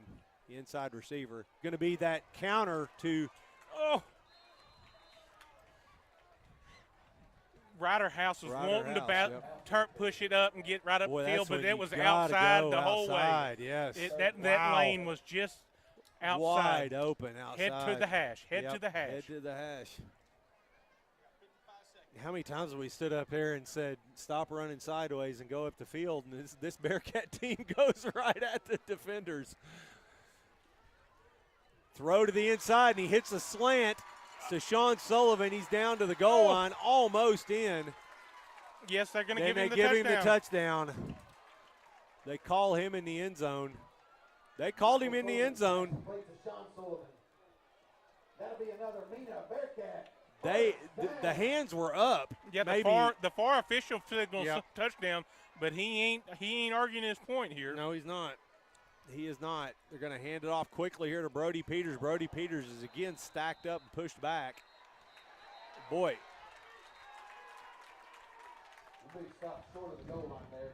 They're going to get a late hit right here on Brody. Brody's already down, and that corner come flying. I think it was the corner that come flying in as he's on the ground. I was looking away at the clock. I didn't see it. 20 seconds. We got one timeout.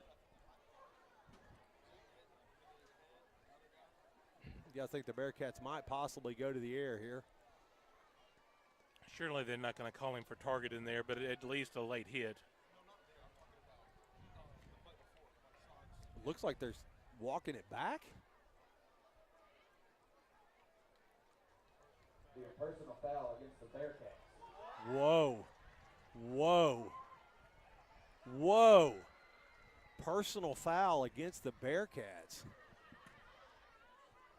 Oh, my gosh. Did you hear the crowd? Everybody in unison goes, what? Yeah, they got Carter Cossey for coming in afterwards and giving the guy that jumped on him late a shove. And he wasn't that late. I mean, you just gotta maintain composure if you're a Bearcats.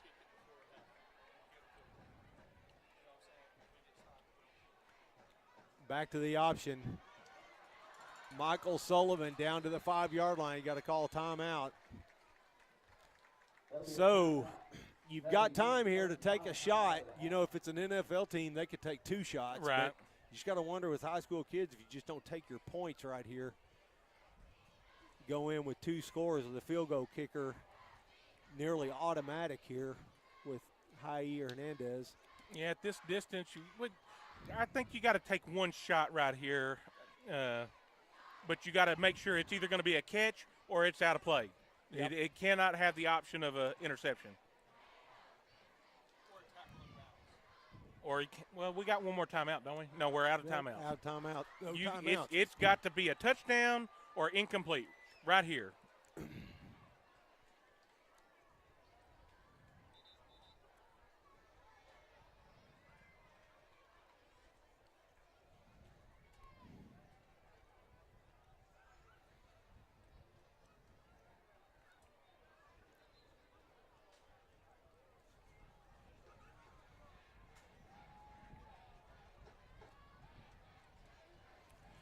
I like play. my chances of throw it up and let Sean go get this ball high point it right here. here. Interesting. They got him manned up out there.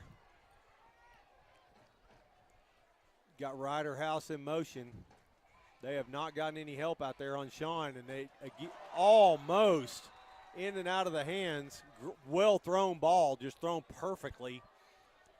You got time here to take another shot.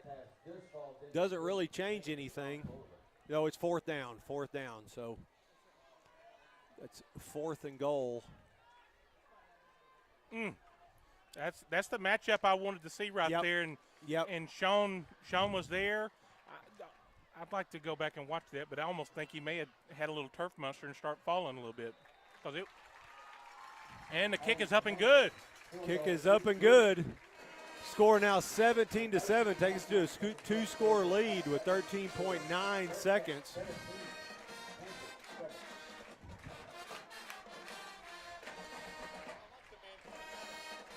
Great job by the Bearcats to cash in right there. What a well-played first half here so far, Anthony. You know, we have cleaned up a few of the penalties that we saw the last 2 weeks, but still a few more than we'd like to see. But offensively, we've moved the ball great. Defense has done pretty good. We've given up some big plays on some double moves, but we've only given up the 1 touchdown, and that's the bottom line right there. Defense has done their job.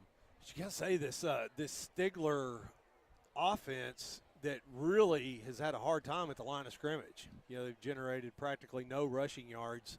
They've done everything through the air, and it's been through. They've had to be very creative to get down the field. And they've cashed in when they had to stay close. And I think that field goal is really big for this game. I think it is. Especially to stop them down here as they were, they were threatening earlier on. That Geis Anderson interception was big. Oh. Out of bounds. It took a left-hand turn right there, didn't it? Turn. It's almost like you got to wonder if Haie's okay because he's easily in the end zone every time. There's a little bit of wind here tonight, but that's helping him. The wind that's there is helping him. It is. Just trying to give him an excuse, Anthony. Well, I'm not giving it because I know what he's capable of. He's got 13.9 seconds here. Stigler will take the field and not really much time to do anything. You're going to see a cushion and then some. Going to see a whole truckload of cushions. A whole truckload of cushions.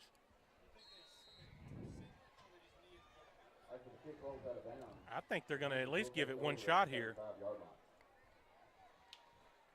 Don't mind going to the air. Of course, Stigler's had to go to the air, but they paid for it with two costly interceptions with big returns. They're to choose to not go any farther. And, Oh, my gosh. boy, this is going to be a 15-yarder. It absolutely decapitated the quarterback. I don't know if he got a hold of the face mask or clothesline or what that was, but Carter Cossey credited with the tackle. It was a face mask. First down. If they could give a 30-yarder for that, that would qualify. That might qualify. Yeah. Carter Cossey might have a record after that one. It could be felony face mask. He absolutely Timeout, Stigler. did it with violence. So 7.2, and Stigler takes a timeout. Now they're in range. Take a shot. We'd like to thank one of our sponsors. Tonight's game is brought to you by John Maddox, State Representative John Maddox. I'd like to thank John Maddox for helping bring this broadcast to us here tonight.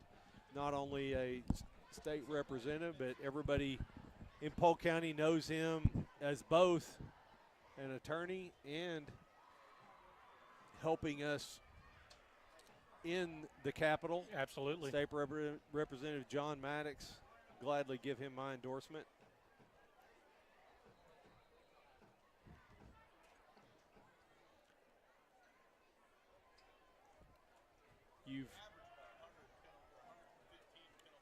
You better be ready to just take your beating, I think, if you choose to run against John Maddox. Yeah. I thought about running against him because I know I wouldn't win. Going to go with the option here. See, they got one timeout, so now you got close enough here with 0.1 seconds. They get the timeout in. Very little. After that carry, it'll be enough for Stigler. Close enough for a Hail Mary. Well, they are going to go ahead and click it off.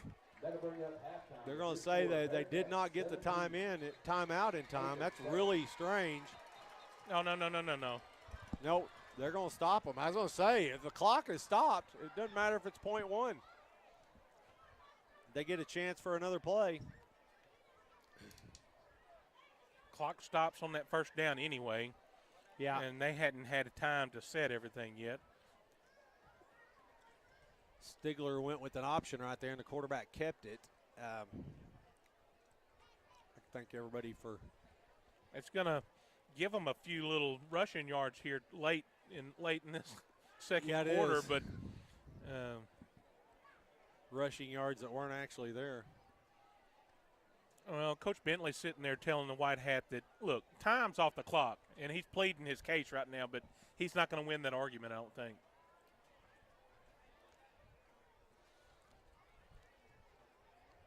Going to have a discussion here.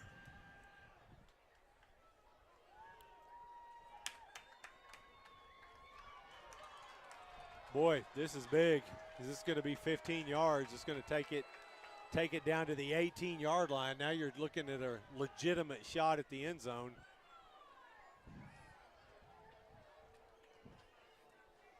See a sideline warning against the Bearcats. It's going to be a warning, okay. At the end of the half here, there will be 1 second left. So the ball's going to stay at the 33-yard line. So he didn't say anything bad enough to warrant, but he did get the warning here. So next time he does it. Yeah. Yeah, coach got to know it's over. So I think Stigler has used their third and final timeout. So you got to think advantage Bearcat, because this is a kid, he doesn't have just a cannon arm right here. So as far as like to be able to play something, but he is going to. He's got enough to lay up. It's going to be kind of a rainbow. Watch him throw a fastball right at the flag. Yeah, but you got to play for that hook and ladder like we didn't. Oh, that's right. We didn't do that, and they've already shown that they can complete that. Well, they got Guy Sanderson there short in the coverage. You know he's going to like to go to number 7 right here, going downhill. He's got distance. Going to be knocked down. I couldn't tell, but That pass broken up by number 22, Caleb Cox. And that will be the I second think series Cox, of the I first think half. Caleb is the one Caleb that got Cox his hand knocks on it, down, yep. So Bearcats make it into halftime with a 17-7 lead. Stay with us here. Here, We'll Sam. have some You're going to have to come stand right behind me. It ain't present you with some information here from Stat Boy. Well played first half of high school football here. Stigler Panthers come to town, and Bearcats really had it rolling here the first half, Sam. You know, I mean, it's a very close game. Mena hasn't had a close game all year. These are the first points we've allowed, and the closest game I would say we had would have been the first half of last week's game. But with that, I mean, Mena is total yards, 224 total offensive yards. And while we're also holding Stigler to only 116, majority of that coming on that very last drive. Of course, the Bearcats moving it up and down the field, and then they stalled out at the goal line there at one point, and then we had a turnover there on the second possession. But we were able to get some turnovers on their own. How many total turnovers did we get? We only have 2 turnovers. 2 turnovers. It was the Tripp Hensley interception and the Geis Anderson interception with big returns. Of course, both of those, they took them back deep into Panther territory, and Bearcats were able to get 10 points off of those 2 turnovers. But we've got to get more efficient in that red zone. And a big hit to Stigler's offensive production, their rushing yards, we only held them to 26. And a big plus side of that can be given to our defensive line and our linebackers coming in and getting big sacks. We got 3 sacks in that half, all coming on in big situations for the Bearcats. They have really shut down that big running back, Thunder Ezra, and of course Hai Hernandez knocked him, able to kind of delivered an injury there in the first quarter, towards the end of the first quarter, and he had to come out a possession or two, but he's back at this point. He's kind of hurt us a little bit in the passing game, but Stigler's been mainly a passing offense here in the first half. What's that mix of plays to plays? Boy, I'm really putting you on the spot. I want to give you some sort of stat because you're making me look bad. Well, the problem is it's just hard for me to find that. But one thing I can tell you is impressive is Brody Peters on 13 carries has 82 yards. So far in this game, he's averaging 6 yards a carry. And Michael Sullivan, I mean, he hasn't been running it as often as Brody has, but on 9 carries has 101 yards in the first half. Incredible. He's well on his way. Michael Sullivan has 101? 101 on 9 yards carries. Rushing on 9 carries. So, yeah, Michael Sullivan has really come through it there with the big plays. So, we appreciate it, Sam, and like to welcome, we have another halftime guest here to talk about Lady Cat volleyball. We have junior Lady Cat Kate Wilson joining us here on the air. I'd like to thank everybody for joining us.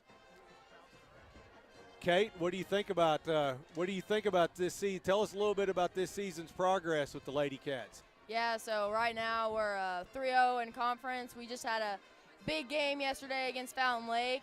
It was a great energy. I mean, they took one set from us, but we won the other 3, and so that was awesome. And there was a lot of energy in that building. Yeah. I tell you what, when you start stacking, we got to get somebody in there, got to cure that mistake.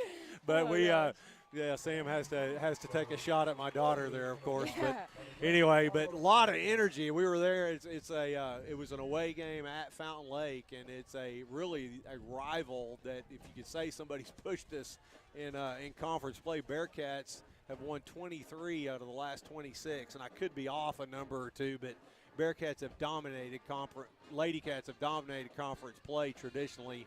We really are, folks. We are right here in Mena. We have a volleyball dynasty going. We got new coach Heather Goss continuing the tradition.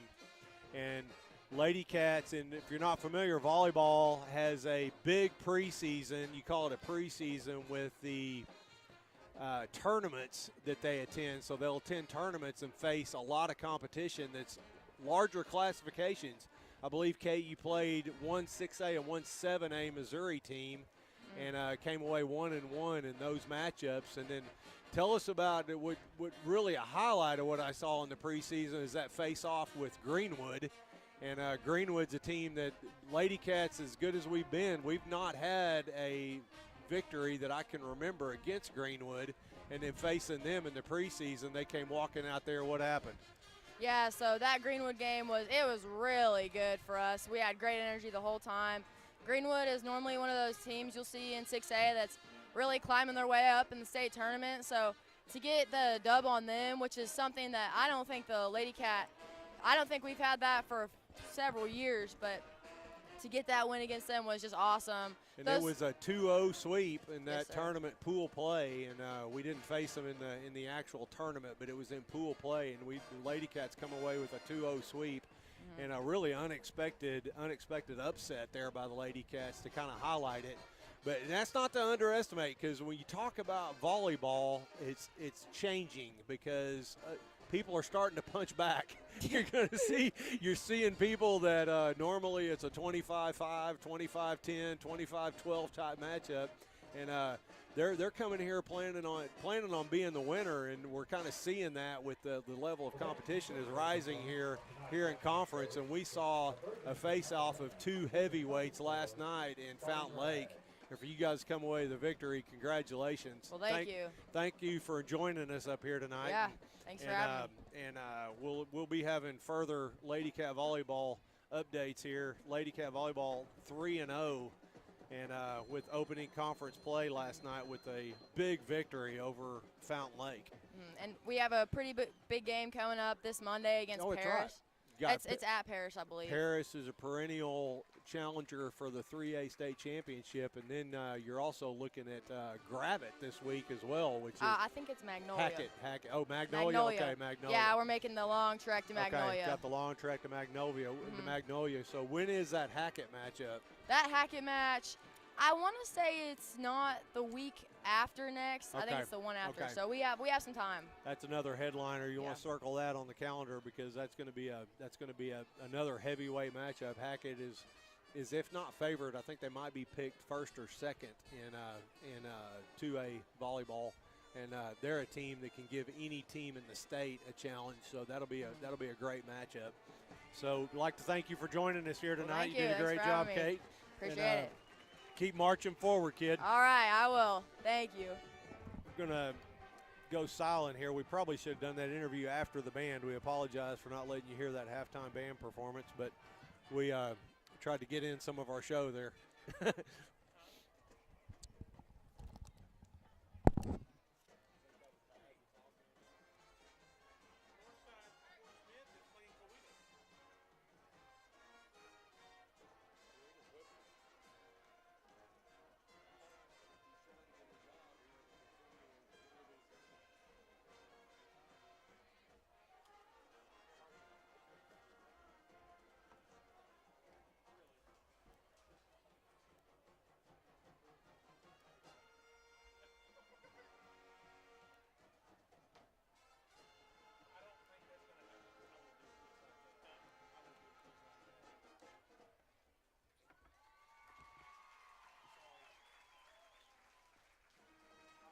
Ladies and gentlemen, the Mena Bearcat Marching Band.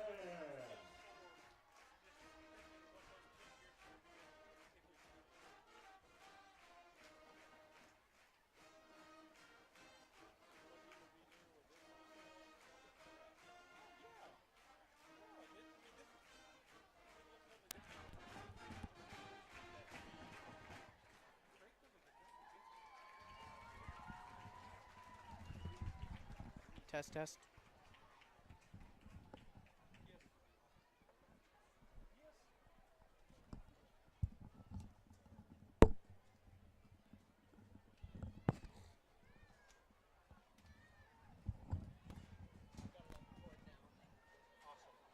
Welcome to the field, your Mena High School cheerleaders.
sure to check out the Mooseburg merch booth brought to you by the Proud Bearcat. Already ate mine. I gave Clint one and you one. They are located near the front entrance. We would also like to thank their Woo! We're a couple minutes away here from resuming action here in the second half. The Bearcats will be kicking off to Stigler here, start the action. This is all I am to, just a personal glasses. That's why he has Anthony is busy cleaning his glasses on Stat Boy's shirt. So we're warming up here for the second half, and like I said, Stigler will be taking the kickoff. We'll see if they're going to want to establish a run. I'm going to look for them. I guarantee you they'll come out and at least the first play, I bet it's going to end up being a run. They're going to try to reestablish themselves at the line of scrimmage. They know they can't sustain what they're doing as far as airing it out against kind of that bubble coverage. Of course, they're getting a lot of guys loose deep if they can connect, but they haven't had a lot of success as far as putting points on the board here so far in the first half. Yeah, the points is like to thank the people for joining us. Of course, Lee Smith doesn't count because he has to be at the game, our superintendent, so yeah, who cares if he says something. I'm just kidding, Lee. Lee can fire us just too, a little bit. I think we can fire just a little bit. Joshua Fott, Susan Rowell, and Molly Sharp. And we like it better when you criticize Anthony.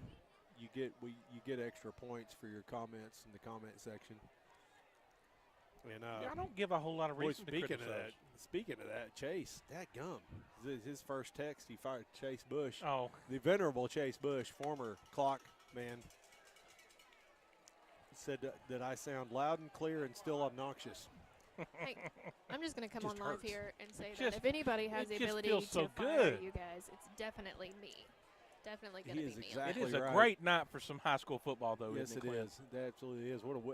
Just an entertaining game here so far tonight, especially if you're a Bearcat fan. One thing I'd like to see here in the second half is we've got to get Elijah Smith a connection here. Got to get him a completion. Of course, he got targeted once here, and the pass is kind of low. Still got to come up with that. But the kid can catch. We know he can. You just got to watch that thing in there. And even when the lights are on, you're out there on the field, and of course it gets exponentially harder with each drop. But we've seen that the kid can make some plays. He can definitely make some plays for us. You just got to settle in. Got good speed. He takes part in the track program, and we got to get him. Got to get the other side of that formation. Got to present a problem. Get him in that open field where he can catch it in stride and lengthen out that stride a little bit, and he'll be a tough man to catch. Yep. Jaime Hernandez here to set the kick off.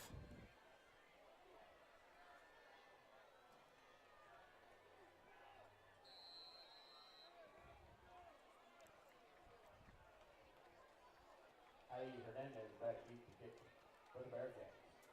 Number 3 back for the Panthers. Jaime with the kick, and this one's definitely going to make it into the end zone, and that's the normal kick we're used to seeing right there. That kick goes out of the back of the end zone for a touchback. Been seeing that regularly. Trip Hensley coming out there. Looks like he's got that hip flexor healed up, but still wearing that elbow brace. I believe he's got a little bit of like a hairline fracture in that elbow is what it is. Mm-hmm. But it's not going to hinder anything on him. That brace is going to kind of keep everything. Problem is he was the backup quarterback, so Stigler in the trips formation. They are going to try to establish the run there, and it's bottled up for a short gain. Try to spread us out to run the football right there. Which has been the plan the whole time. They've just not been very successful. That'll be a 4-yard gain, bringing up second down.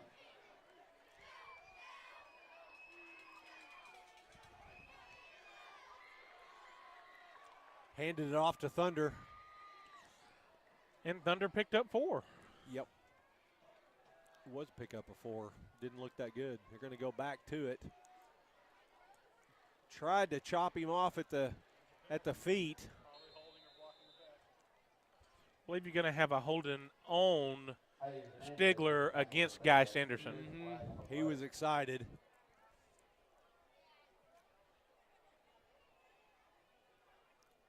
That's going to back them up. They were able to generate a first down through the running game, but not without the penalty. Should bring up around a 2nd and 15. Just joining us here at beginning of the second half.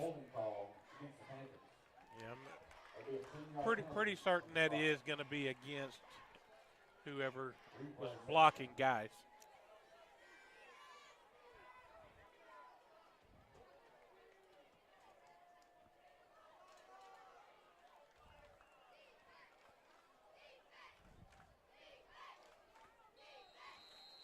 And it is 2nd and 15.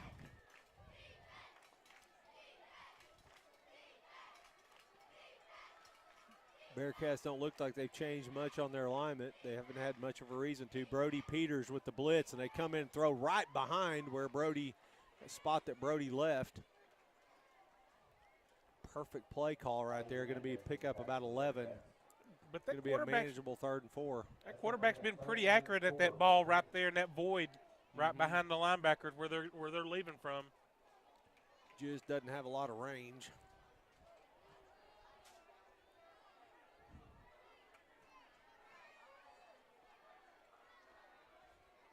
He stands right in there, though. Going to bring some heat from the outside. Trip Hensley is perfectly timed. Got there right when the ball got there. Just was able to get the hands knocked down. Perfectly played. Bearcats with the 3 and out. Start this second half. Trying to attack the smaller Bearcats, but those smaller Bearcats have pretty good head on their shoulders. Those are the wrong ones to attack. Yeah, yes, they are, both of them. Go after High E and Trip. It's not a good move.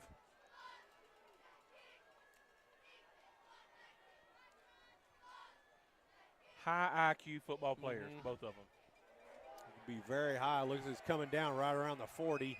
It's going to take a big Mena bounce. Oh, man. That is going to set the Bearcats up with great field position there, Clint. Net 5 yards. After that punt, Mena will take over at the 32-yard line. Stigler coaching staff is sitting there thinking that Kevin Kelly might have the right idea.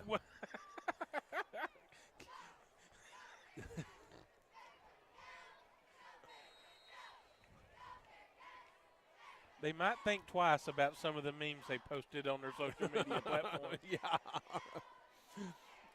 I bet you Max is still, he remembers. They're probably wishing right now they hadn't done that. Double move. Oh, it wasn't. No, it looked like it was going to be the way he was pump faking, and then he threw right back to the same spot. You got to think that's got to be a busted, maybe that's an option route, and Elijah just declined it. Yeah, I don't know. Might be. Why would you pump fake it, But complete for 7 yards, and I love what we did right there. What did I say? I promise I didn't know anything, but that's Elijah. I think that's his first completion. Of the year. Of the year, yeah. Quick throw out to Jair Hernandez. Great blocks out there. Love that play call right there. Great blocking by your receivers out in front of him. And that's something to elaborate on that, Anthony. The receivers just are blocking uncommonly well. We've said that since week 1. They blocked well against the Queen. They blocked well against Little Rock Hall. That one's popped up in the air and almost intercepted. Your left tackle right there has got to get those hands down on that guy. You cannot allow that kid to get his hands up on that. But isn't that kind of weird because he fires off and he takes 2 steps and he just stops. He stops right there, and it's almost like – and he's done that all night, hasn't he? Yes. He doesn't continue in the pressure. He stops like maybe it's contained. Remember Warren did that to us in the state championship. Oh, man. Read option. He sets the ball on the ground. They're going to say he's on the ground, yeah. Boy. Michael Sullivan slow to get up.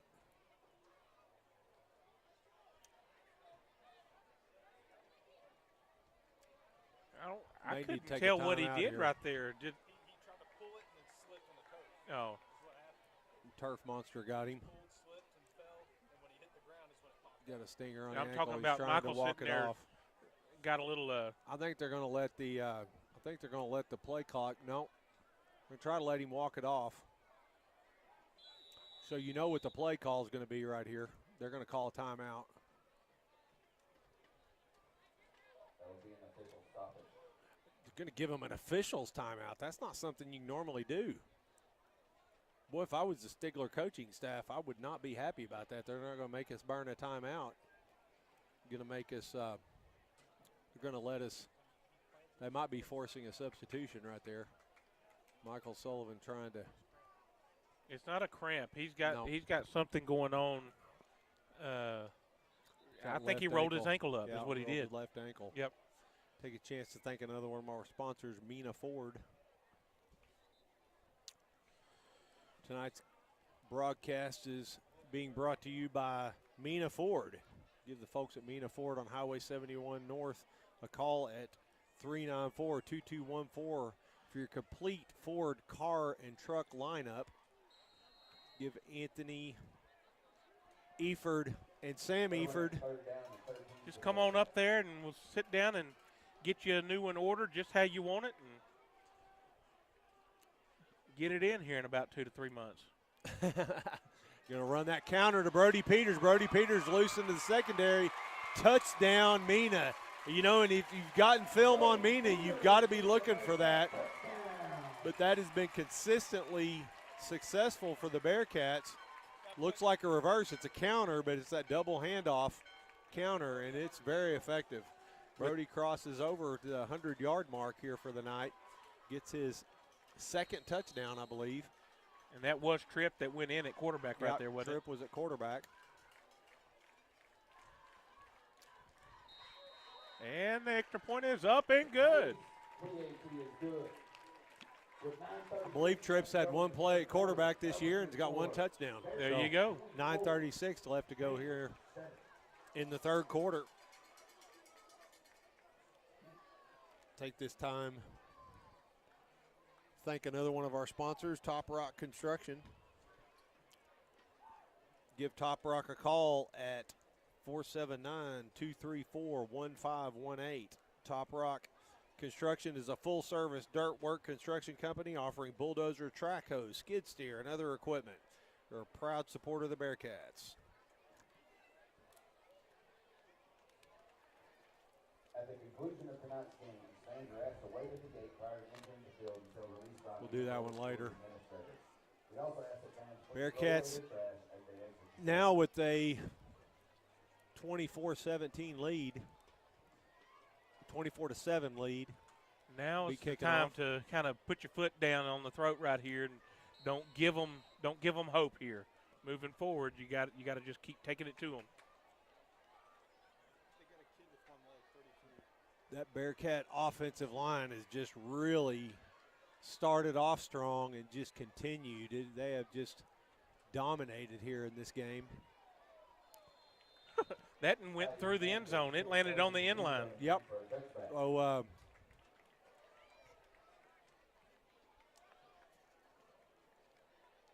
wonder if they're rethinking the disparaging Instagram posts at this point.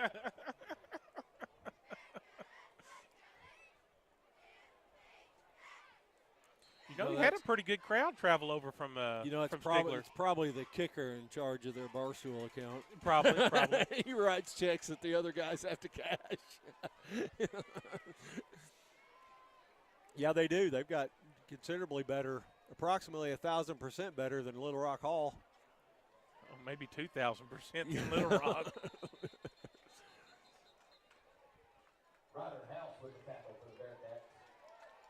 It'll be a 5-yard gain on first down.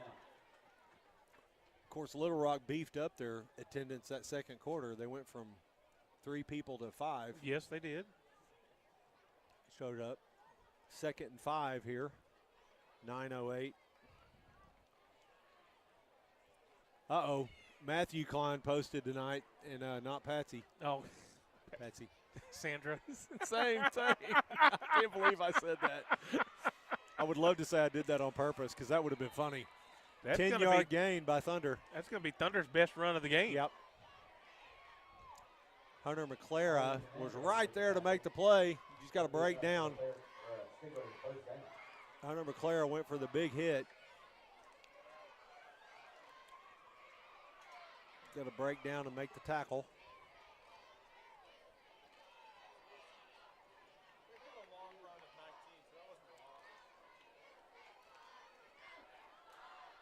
Stigler with a first down. Stigler tried to kind of stick to the ground. Well, I say that, they did have the completion. This time the quarterback's going to keep it. Great tackle. Hunter McClara. Hunter, yeah. He came in there and the quarterback kind of juked him, but he still was able to get a hold to get him down right there where they hit. He's a lot less of a load than Thunder.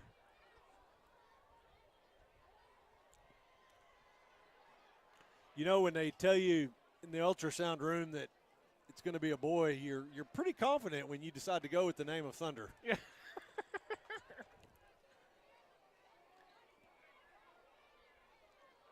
Throw out to the outside. That one was beautifully thrown right in a gap in the zone. I'm going to say is high risk because right in the teeth of that zone. McClara thought he might have been able to get a paw on that, but it's just over the outreach hands of Hunter's. He had a shot at it. Hunter comes off in that play. Looks like Ozarks pulled back even with Charleston here, Clint. What's that Elkins Warren score? Elkins was up 23-7. Elkins, the ball's on the ground. Believe. Of course, Stigler comes up with it. It's going to be a loss of 5. It's going to be a loss of 6, so 2nd and 16. It seems like every time that Stigler puts out a few good plays offensively, they've had a little miscue where we've been able to get them behind the sticks. I don't know, it didn't seem like they've had a lot of penalties, but they've been poorly timed. Costly Very costly, penalty. yep.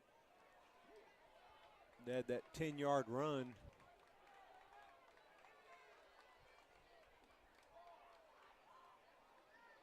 Brody Peters is loose into the backfield, not getting away from Brody, and that's going to be a big loss on the play.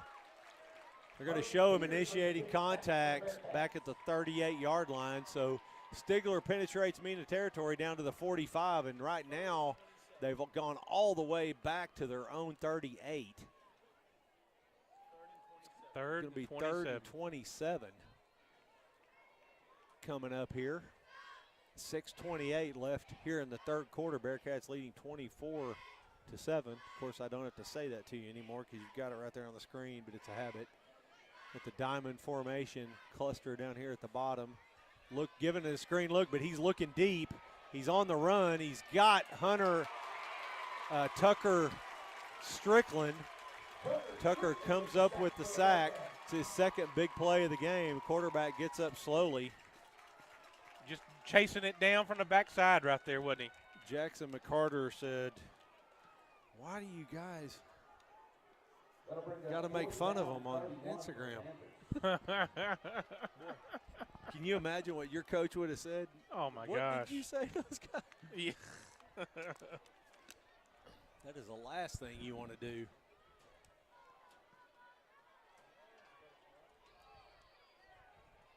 Ball takes a Stigler bounce. Great move by Jair Hernandez, and he makes something out of nothing there and gets about a 7-yard return. Got a flag on the play. There will be a flag on the play. Very little chance it's not against us. Very little. But at least it's not Brody running 70 yards down the field. So let's bring one more of our sponsors to you, Bay Wash Car Wash and U-Lock It Storage. Bay Wash Car Wash, conveniently located at 205 North Morrow Street. The Baywash Car Wash offers hot water, automatic, self-serve options. You lock it, serving your storage needs in 3 locations in Mena and DeQueen. Call 479-394-22.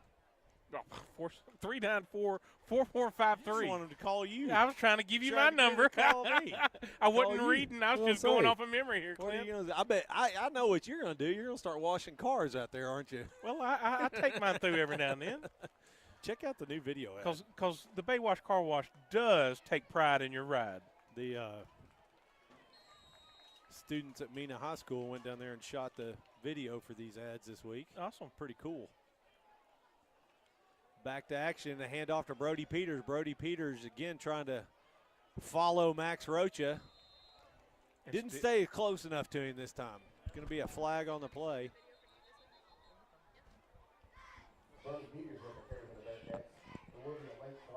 Brody Peters' helmet comes off, so he's going to have to go to the sideline for one play.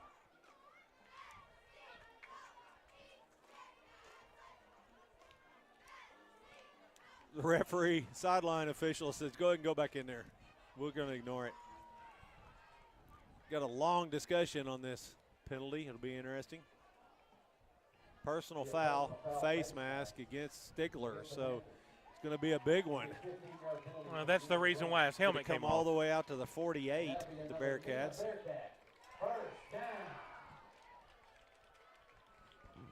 Big crowd here tonight. Got a big student section. Yeah, students are coming out in full force, aren't they? They're going full force America.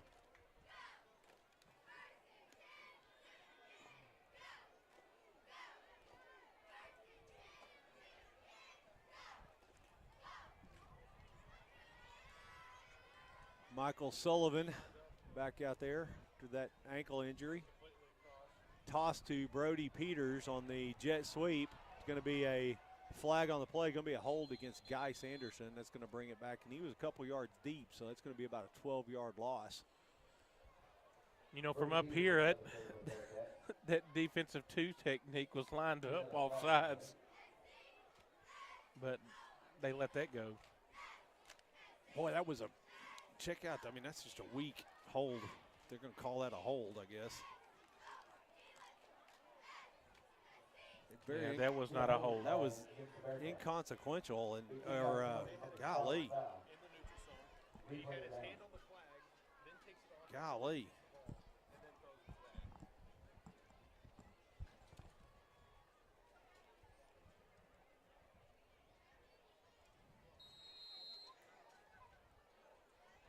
That happened a couple yards deep, but they're going to give us a little bit of break there. It's going to be first and 19. Bearcats going with that diamond formation. See if they go back to the screen here. The opposite side of the screen, you got Sean Sullivan. It's going to be a double move to Sean Sullivan. Michael is scrambling around. Does a good job getting rid of it. Somebody was supposed to double move on this side, or Michael thought they were, because he finally looks back to Sean on the back side, but he expected a double move on this side, and it was High E. High E was supposed to. That was a fake screen with the go out there, and boy, that's something you try to set up, and then you give it away that you got that in your arsenal, and then that was the old Pee Wee Betty Go. Yep, Betty Go. Brody Peters gets tripped up. Boy, I think he'd still be running, don't you? I think he tripped over Aiden Anderson right there.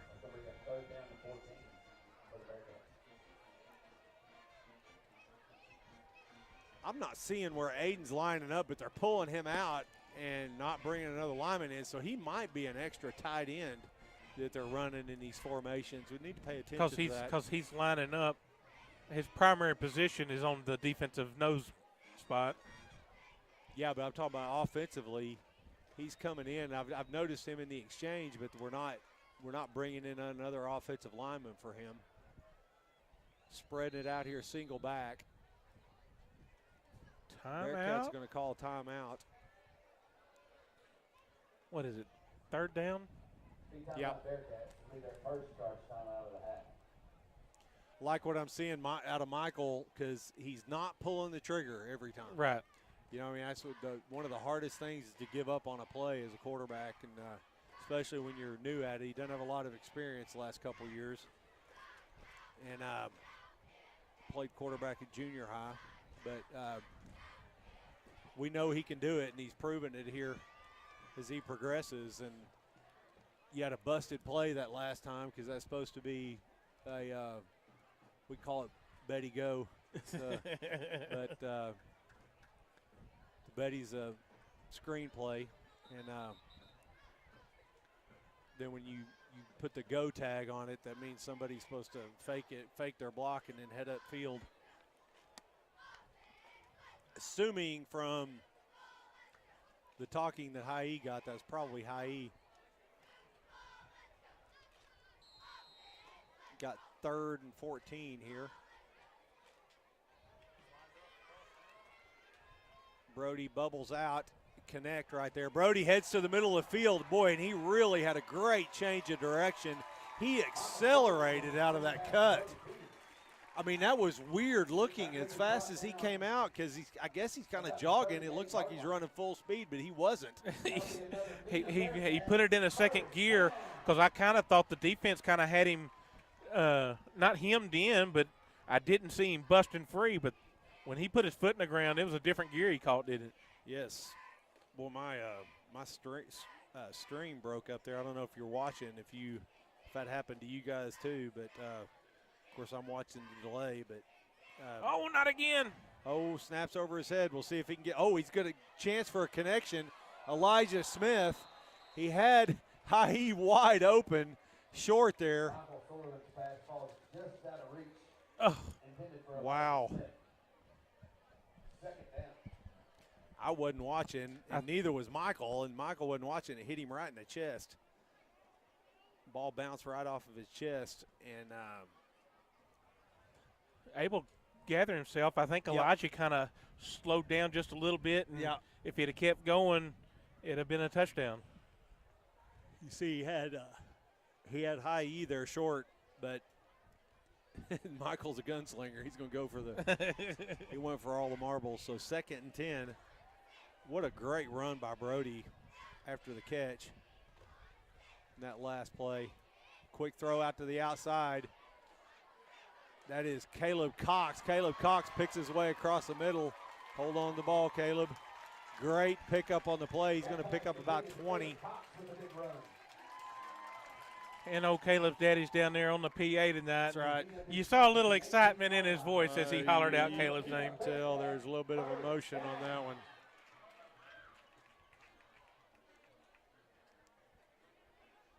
That was Michael's longest pass of the night. 20 yards.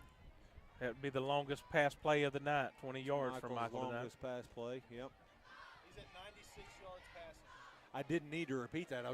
We had your mic off last time, so you were telling me stuff, and I was doing it again. High Hernandez, handoff in motion. That's Brody Peters. Another 7-8 yards, isn't it? Yep. Just crushing Brody Peters with a 7-yard carry on block there. I believe Max Rocha pulled on that play. Brody with a 6.9 yards per carry average.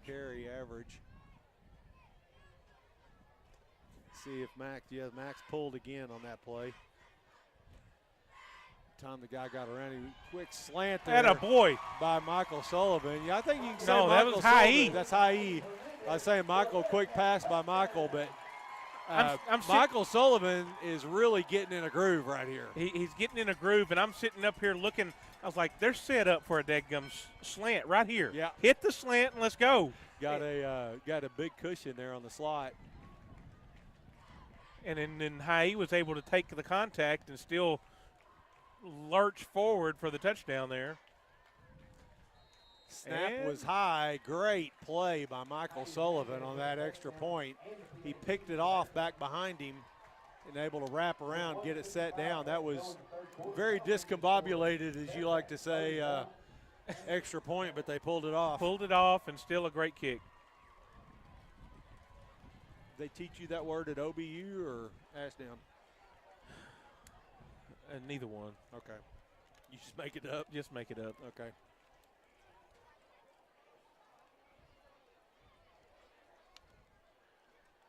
I can't say that on the air. Chase. 1:55 left to go here in the third quarter. It's pretty good, though. That is really good. That may be the best. That may be the best Oh. chat ever from Chase Bush. Shh, you're on the air.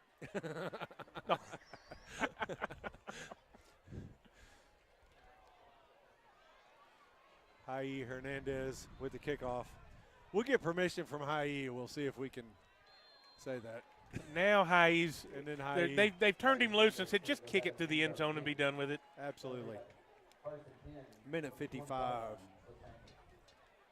left to go here in the third quarter. Bearcats stretch their lead out to 31-7, and this was unexpected. This is supposed to be a tight matchup here tonight. Bearcats looking to extend their record to 3-0. Going to be a bye week next week before. God, we're heading off to Pottsville.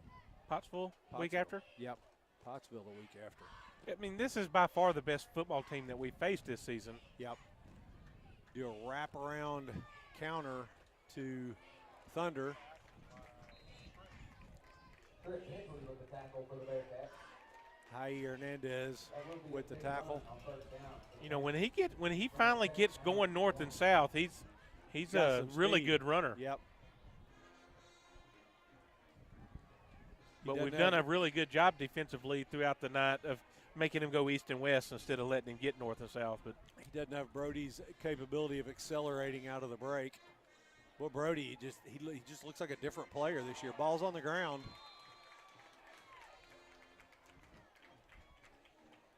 they did end up Sullivan back with was it. right there.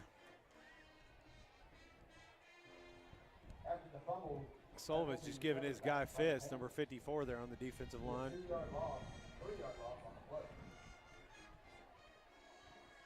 They got 33 rushing yards because of all of our sacks. It's taking away the rushing yards. With all the sacks mixed in there, Stigler still has only 33 yards of rushing. Pushing that play clock right now.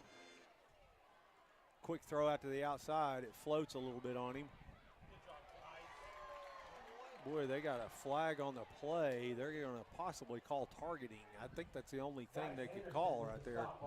He just reached for his. Surely not. He just reached for a face mask. He did? Okay, Yes. good deal, good deal. I didn't see it, but But both of the flags came off at once, but I sure didn't see a face mask, surely. I don't see. I said that, the T word. You don't want to. No way. Personal foul, face mask. They did. They got the big one on it. he just wrapped him up a little high. But I didn't see a face. No. Yeah, he just No. he came in and hit His him and hand it just jerked his brushed head a little bit. across. But It's incidental at best, at worst.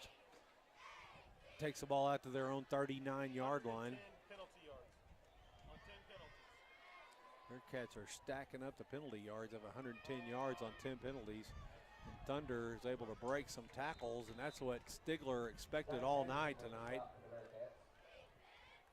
Guy Sanderson wraps around. Comes up a little gingerly. that's Geis that kind of. I think he may have had a little cramp or something.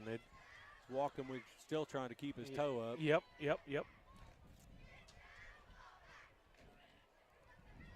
9 seconds. They're trying to get the play off here right at the end of the third quarter. I think they're going to let the time run out and move to the fourth. Just in Mena territory. That'll do it for the third quarter. Even in the third quarter, that would just score Bearcats 31. Bearcats leading 31-7. Take this time to thank another one of our sponsors, Baywash Car Wash. No, Okay. we just did That's fine. Baywatch. We did, okay. University of Arkansas Rich Mountain.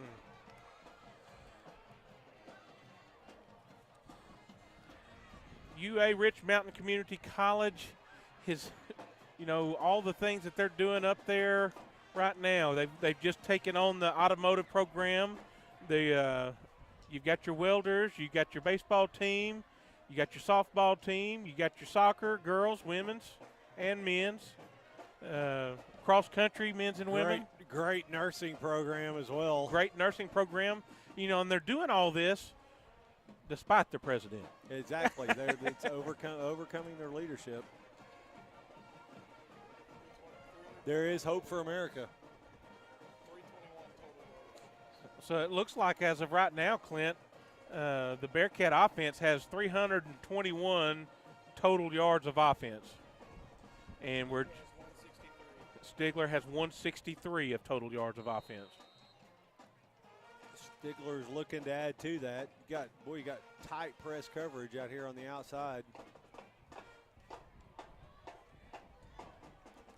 Gonna punch it right up the middle, and this is exactly what Stigler wanted to do. Of course, they're trailing right now, and it's going to be hard for them to get their way back in the game quickly by the gut punches here, but they're having some success. They still got a little fight in that dog over there. Yeah. Of course, the Bearcats, alignment-wise, they're staying really conservative, and you're not seeing Brody pin his ears back like he was in the first half. But Bearcats kind of trying to contain Stigler and make him run time off the clock, and that's what they're doing. Try to do it through the air. Another great play by Trip Hensley. One thing about that zone is it gives the guys a chance to really tee off once the ball's in the air. Got there right when the ball was receiving, and got the hands in, got the body in there, and just a great play. Had to reach around with his opposite arm because he's got the right wing in a brace. Got the right wing all braced up. Got that C3PO arm bend. Wrap around counter. Thunder is going to have a 5-yard gain. That was Sean Sullivan made a great tackle on that. 3rd and 6 on the play.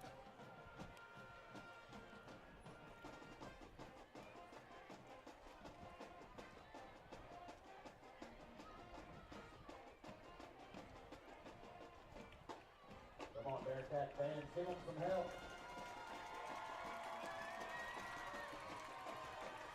Third and 6. Announcer gets a crowd riled up here for this 3rd down play. Going to be play action. We've got it blown dead.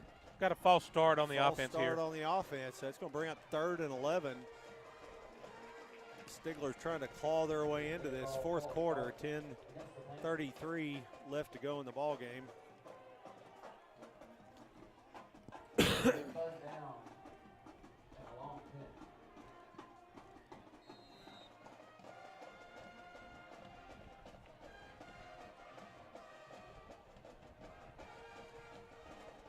Stigler, through the 5-yard penalty, going to be facing 3rd and 10 here. I think they got 2 downs here to get this done. Quarterback's going to roll to his left, going to try to go out into the flats. Oh, and he's got it. Placed ball. Just pick it all up. If it's in his range, he's dropping some dimes at this point.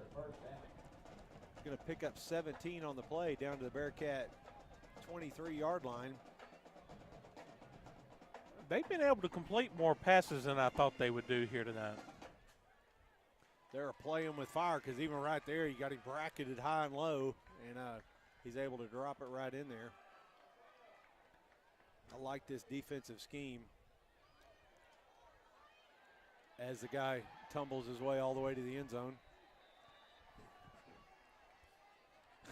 His running style reminds me a lot of Jaden Felix. Felix, I knew you were going to say that. He's just like it's Jaden. not the prettiest style, but it's effective, isn't it? Not quite as violent. I tell you what, he's a Felix light, Right.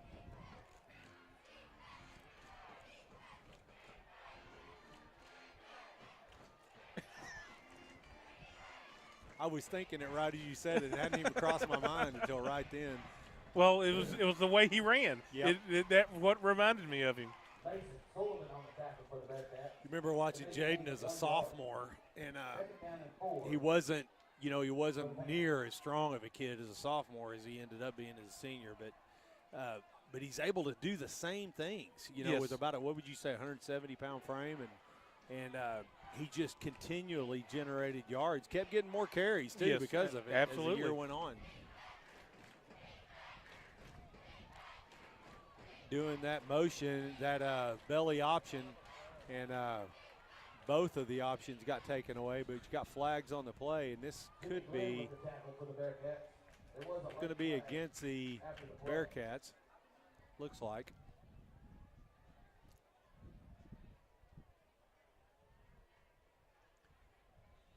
Now they're going to have a little. Got a conflab here about it. 9:02 left to go They in seem the to- ball game.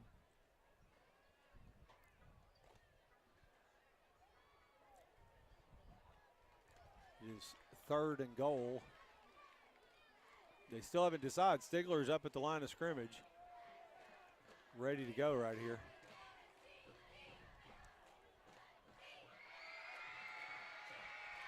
Dead ball.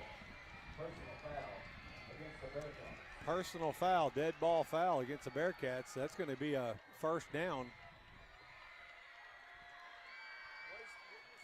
So now it's 1st and goal to 1.5. Bearcats crowding the line of scrimmage. They got a big gap. They're going to go to the option. Quarterback keeps it. It's going to be down to the 1 yard line. Well, we ran a. Who is 10? Beck Vaca ran back in late, and Caleb Cox just stepped off the visitor side. Wow. I mean, it was awful late coming back. Wow. It should have been, yes. Wait. Unless it was offsetting. No, it was not offsetting. Saying this is 4th and goal. I don't understand why that wasn't an automatic first on a personal foul. Dead ball, encroachment on the defense. Oh. At the distance, still 4th down.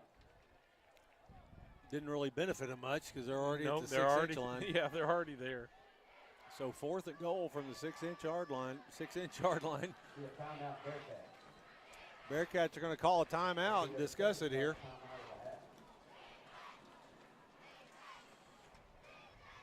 With that timeout, we're going to bring one or more of our sponsors to you. H Brand Construction, H Brand Land Management, 479-234-7455. Call Coy House and H Brand Land Management at 479-234-7455. Forestry, mulching, land management, septic installs, and general dirt work. You know, I had Coy out to the house, and he did a little bit of driveway maintenance on me, trying to make my driveway just a little bit better coming up to the house, and did an awful good job with his. Oh gosh, He got that mulcher. That's fun to watch. Well, You I ever haven't seen I this thing, haven't Mark? seen him on it, but I've seen some videos that he's done, and he's done some really good jobs. Go to Gets a lot of stuff done fast. check on his Facebook page at H Brand Facebook and look at some of the things that he's Come done. on, Bearcat fans. His mom tells me about it. Quarterback's going to roll out, looking to throw it. He's got a guy in the corner of the end zone, complete for the touchdown. He dropped it right in the gap. You know, you had two receivers out there and only one guy for us to cover. That pass is complete for a touchdown for the But we were fighting off from. Yep. It's almost, I think Tripp thought he was going to run it. Came up a little bit. We have 32 rush attempts. So I found our pass to rushing ratio. Took me like the whole second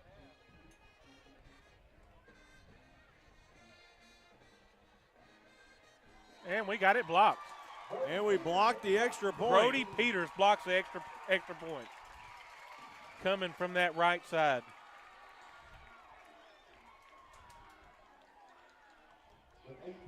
to go in the ballgame. That brings us forward. So Brody Peter comes into with the block and helps Bearcats there, solves an extra point. We've passed the ball 15 times and we've rushed the ball 32 times. Bearcats have really, and you kind of expect that coming out in the second half with the lead. And, 32 rushing attempts to 15 passing attempts. Been very effective through the air, though, here tonight, and when we needed to. But, boy, Bearcats have leaned on that offensive line, and it's been proven to be the right thing to do.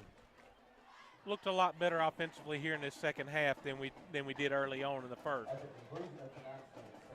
And we look good then. It's just we just weren't able to cash in the red zone.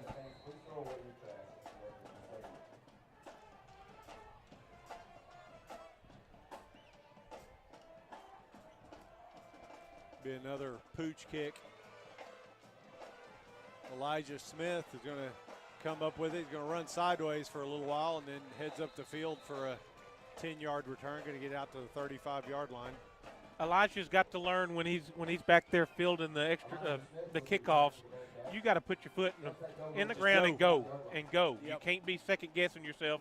Just make a decision and go with it. He's looking for the cut, not getting the top speed right there, but decent return.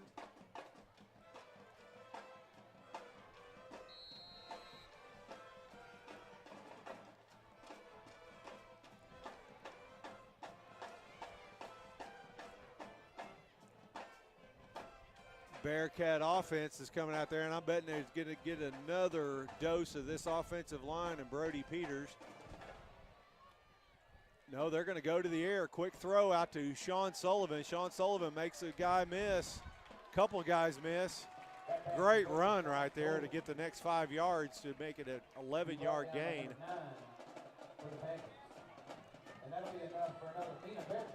That play was well covered, but the ball was thrown perfectly, and Sean's able to come up with the catch. And able to kind of weave his way through there to pick up the 10 yards. With that completion to Sean, he's got 43 yards of reception yards. Pretty much stayed in this too high look, kind of limiting you from deep looks. Brody Peters with the carry. Going to be a gain of 2 on the play.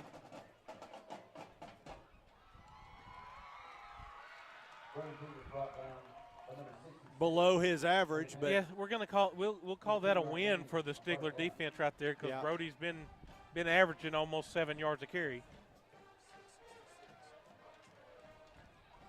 I said almost.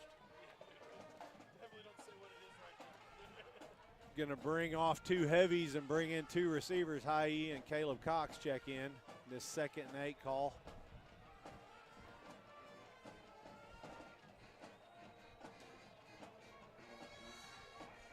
Stigler backs out. Quick throw out to Sean Sullivan. Sean Sullivan picks his way, makes both men miss. Still on his feet, running hard all the way down to the Stigler 28-yard line. Going to be close to 30 yards on that reception. Almost double, 22 yards.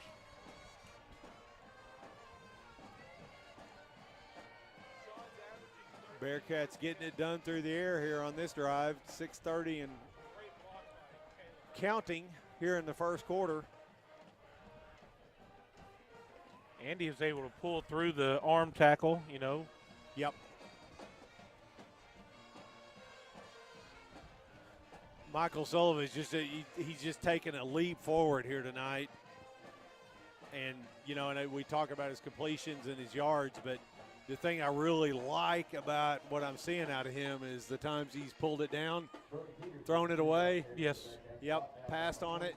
And, and he's got great mobility, so he's able to extend plays, which if you don't have discipline could get you in trouble. And we've seen that in the past. But tonight, he's used his feet and bought some time, and there's still nothing there. It's been about 3 plays I can think of And we held our breath the last couple of weeks. Yes. He's going to let it fly no matter what. No matter what's down there, he's going to let it fly. And tonight I see him looking down the field and reading the defenses and making good decisions. Another catch by Elijah Smith. Elijah gets to the outside, and that's a big play for the Bearcats. Yes, we it got to is. keep him going. That's his second reception on the year. Second reception tonight. Yep. I really thought when he was started getting going, he might be able to pull away for the touchdown right there. But yeah, you got a glimpse of the speed there, didn't we?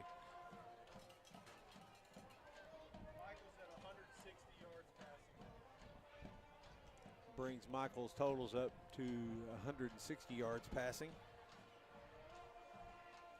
Oh no. John Davenport's living that retired life. Quick throw out here to what Caleb a move Cox. by Caleb. Great move by Caleb Cox into the end zone. Going to extend the lead out to 37-13.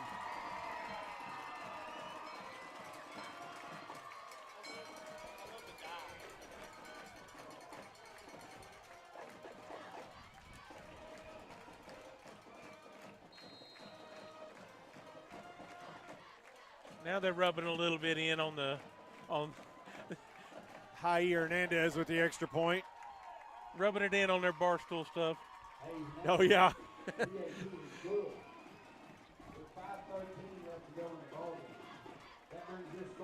They're out there with the intelligent half of the Repops management crew, Jeff Montgomery and Penny, out touring Banff, Canada. Have you ever been up there? Glacier National Park. Nah, they don't let me. It's pretty awesome. They don't let me take vacations.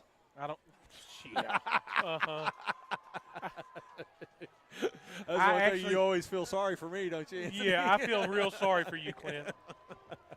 I was able to go up that area when I was still in college. Golly, and, you're one of those rich kids. Yeah, uh-huh.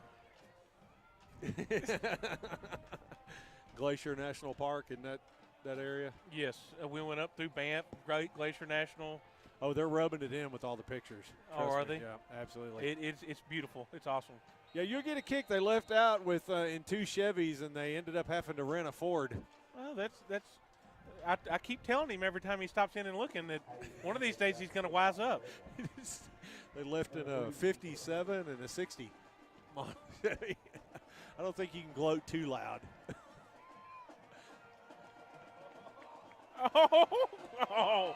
Oh, barely. Almost. That landed. He was knowing what it does when you go with the wind. Now that was into the wind. That was into the wind. Almost. Got the perfect kickoff there. Very dangerous for them to let that bounce. They were counting on that going into the end zone. It almost stuck. Got the wedge shot.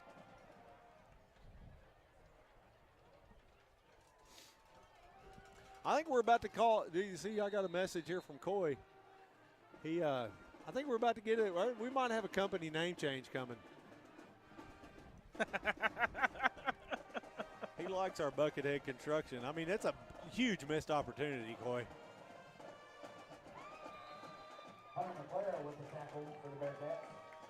You were pre-marketed in your football career by Tim Harper with a moniker of Buckethead, and then come up with this H-brand construction stuff.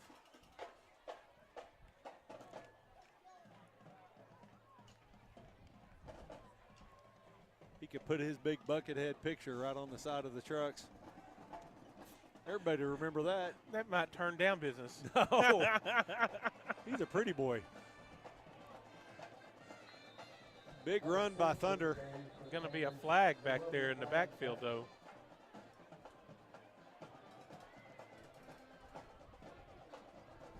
Eagle Eye Eford here spots the flag. Bearcats bringing in some substitutions here. Score 38-13. Dylan Hunter is getting his first time of the night. I think he came in for Mason Sullivan.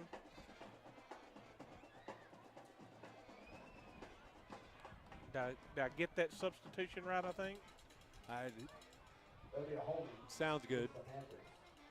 be 10 yards from the spot. Accuracy has never been our strong suit. That's why everybody hates us. Exactly. Like Chase said, it's loud and obnoxious. 4:34 left to go in the ball game. I didn't hear you.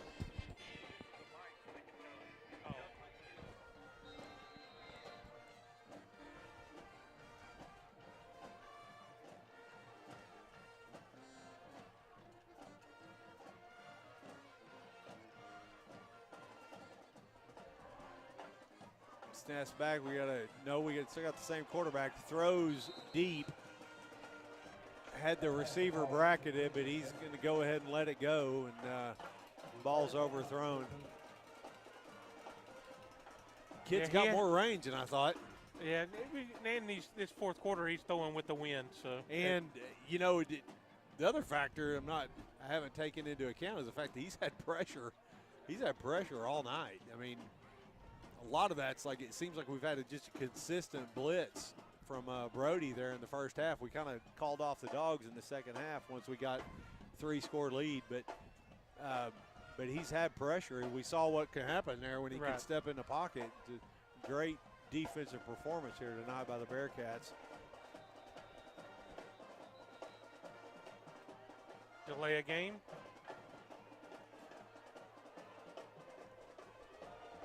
Delay a game. Be interesting. Bearcats have not gotten a lot of press here. They're picked 6th in this conference, and of course we're kind of used to that. Yeah. But we seem to always outperform what this 4-4A, when we're in this 4-4A conference, we outperform what they expect. Quarterback's in trouble. He's in his end zone. Gets out to the outside. He's going to push it and avoid the sack, but he's not going to gain much. It's going to bring up 4th and 15. And that clock's going to keep on churning. Stays in bounds. Of course, at this point, it's But you got these young guys getting some valuable time out there. Yep. On a Friday night lights, and the young guys able to generate a stop right there. Absolutely. Stigler's really shot themselves in the foot. Bearcats have overcome, I believe Sam said, over 12 penalties on the night. We've had, again, over 100-yard penalties. We've got to get control of that. What's our total? Way what's our too total many penalties personal tonight, fouls. Sam? As you get into the Pottsville matchup, it's something you're just not going to be able to get away with against Pottsville. 12 penalties, 113 yards. You got to clean that up, but the offensive punts at this offensive front of the Bearcats is generating in front of Brody Peters. Oh.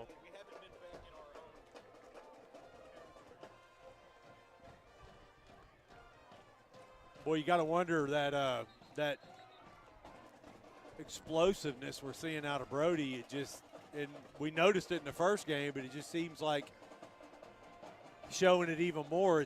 He's got a change of direction and a top gear. It's just everything about it. He's just taking the next level.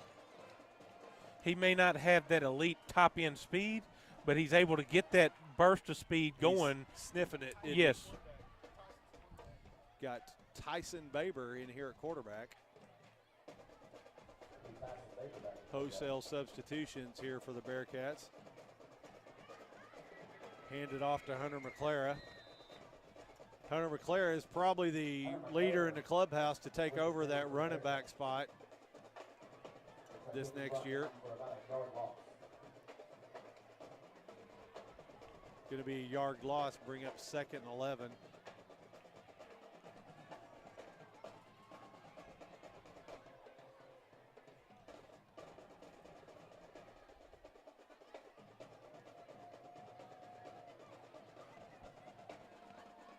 Not sure, but I believe Brody's had over 100 yards in all the games so far with a 200-yard performance. So you're pushing 500 yards total offense. Well, no, he didn't cross 200 tonight, did he?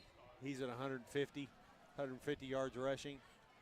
So What's Brody's total yardage tonight, Sam? Be a false start against the Bearcats. 123 yards on 19 carries. So be a you'll take that all day long. Yep, 5-yard penalty on the play. Brody has not gotten a mention in outstanding performances. Snap is over our head, able to jump on it. Bearcats here are moving backwards. 2:20 left to play on the game.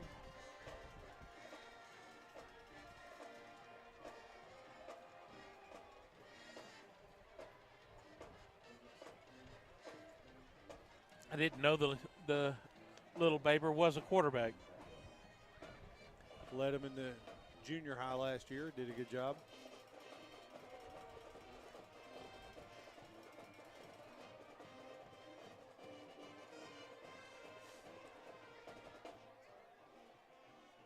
Letting the clock run down here. Got 10 seconds left to go on the play clock. Bearcats have the call. They're just waiting to snap it. Going to be that wraparound counter, and it coughs the ball up, and it's on the ground. Stigler picks it up into the end zone, and Stigler is going to strike here with 1:20 left to play. The Bearcats went backwards in a big way on that possession.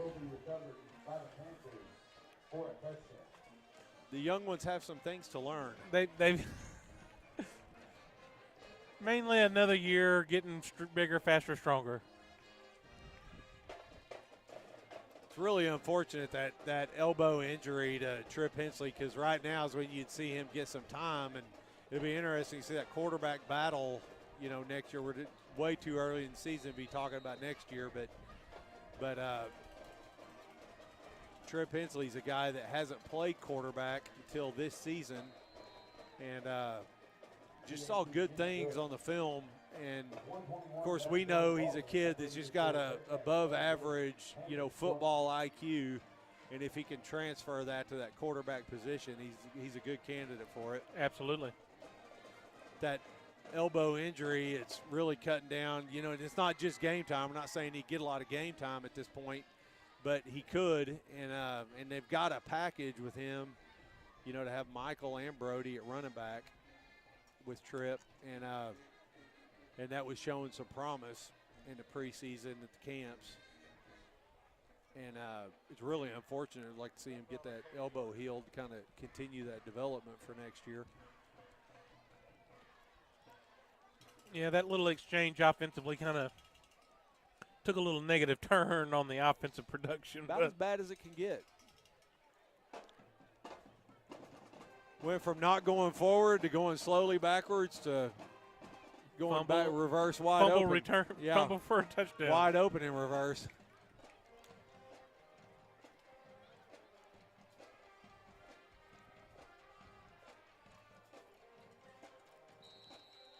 Adjusted their kickoff return here. Look like they're expecting an onside.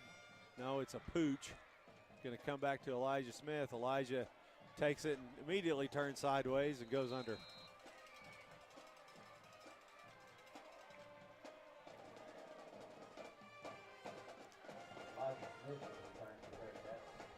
Looks like you're going to get your starters back on the field for this last exchange.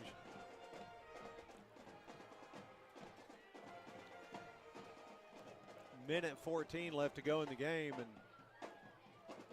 like Stigler's going to get a dose. We'll see. Yep, and it's even the starters are coming in on the offensive line, and they are tired of seeing Carter Cossey and Grayson Farringer, Max Rocha, Skylar Hasty. Yep.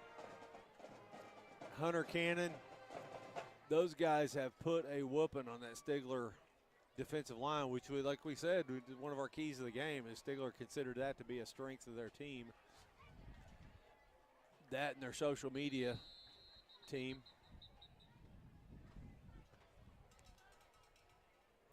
What you gotta say? They were clever. Yes. They did take that down almost within a day. Oh, yeah? Yeah.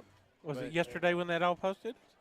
Yeah, I believe so. It was yesterday. By yesterday evening, it was taken down because I tried to look it up, but Philip Wilson got a snapshot of it. Oh, really? I think he might have made sure everybody saw it. I don't know. I think the boys saw it first, but it circulated through there.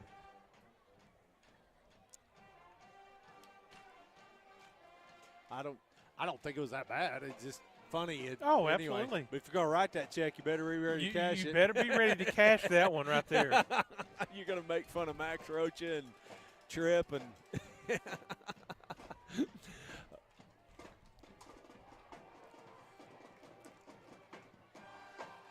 Yeah, arguably your best offensive lineman. Yeah. That's really dadgum good. you're going to post a picture of him at McDonald's. Bearcats are going to into victory formation. And with that, we'd like to thank everybody for joining us on tonight's broadcast. I'd like to thank the Mena Journalism Department and actually, I'm saying that right, Journalism Department, and for being part of this broadcast. They really did a great job. Bearcat TV, they've even got the shirts. You guys ought to see this. This is awesome. The guys on the camera did a good job here tonight, and it's been something they've really worked hard on. But, Clint, you know what? Bearcats are going to be 3-0 going into conference season. 3-0 in conference season, and we go back to 2020. They had a rough non-conference stand and then went undefeated in conference play to win the first conference championship since 1994. And to give a quick recap of some of the stats here tonight, Sam, go ahead and run it down for us. You know, that last series didn't do us too well in the total yards department, but we finished off 360 total offensive production, holding Stigler to 230. And that's going to be 167 of that came in the air and 193 on the ground. Rushing, our leader tonight was going to be Brody Peters, 123 yards on 19 attempts. Receptions, you got Sean Sullivan. He led the team with 5 receptions for 65 yards. And Michael finished the night 13 of 19 for 167 yards with a long of 22 yards and 2 touchdown passes. Great performance here tonight, and I think you saw a lot of maturity with Michael, and as he got into a groove, he started placing the ball really accurately. And of course, I mean, he's been a decent passer, but I feel like he took a step forward here tonight, and it's really nice to see Elijah Smith and the other half of that wideout core. And when I talk about the wideouts, about not the slot receivers, but the guys lined up out wide, because you need to be able to push the defense on both sides of the field, so you don't have that safety cheating over towards Sean's side. And nice to see him get going. How many catches did he end up with? Sean. I'm talking about Elijah. Oh, Elijah. Yeah, I believe he had 2 or 3. Elijah ended up with 2 for 25 yards. 2 for 25 yards, but those are big because you got him off the snide after a couple drops there. And a big thing I want to pick up on is our secondary and the defensive end. I mean, we ended up with 5 pass breakups, 3 of those coming from Caleb Cox, and then Tripp coming up with 2 of them, and just putting pressure on the quarterback. I think we ended up with about 4. We ended up with 5 sacks on the night, getting to the quarterback and making them have to constantly pass the ball, put us in great field position when they had to punt it over to us. Great job. Great job. Thanks, Sam, for being there. It adds a lot to the broadcast. And with that, we'll sign off.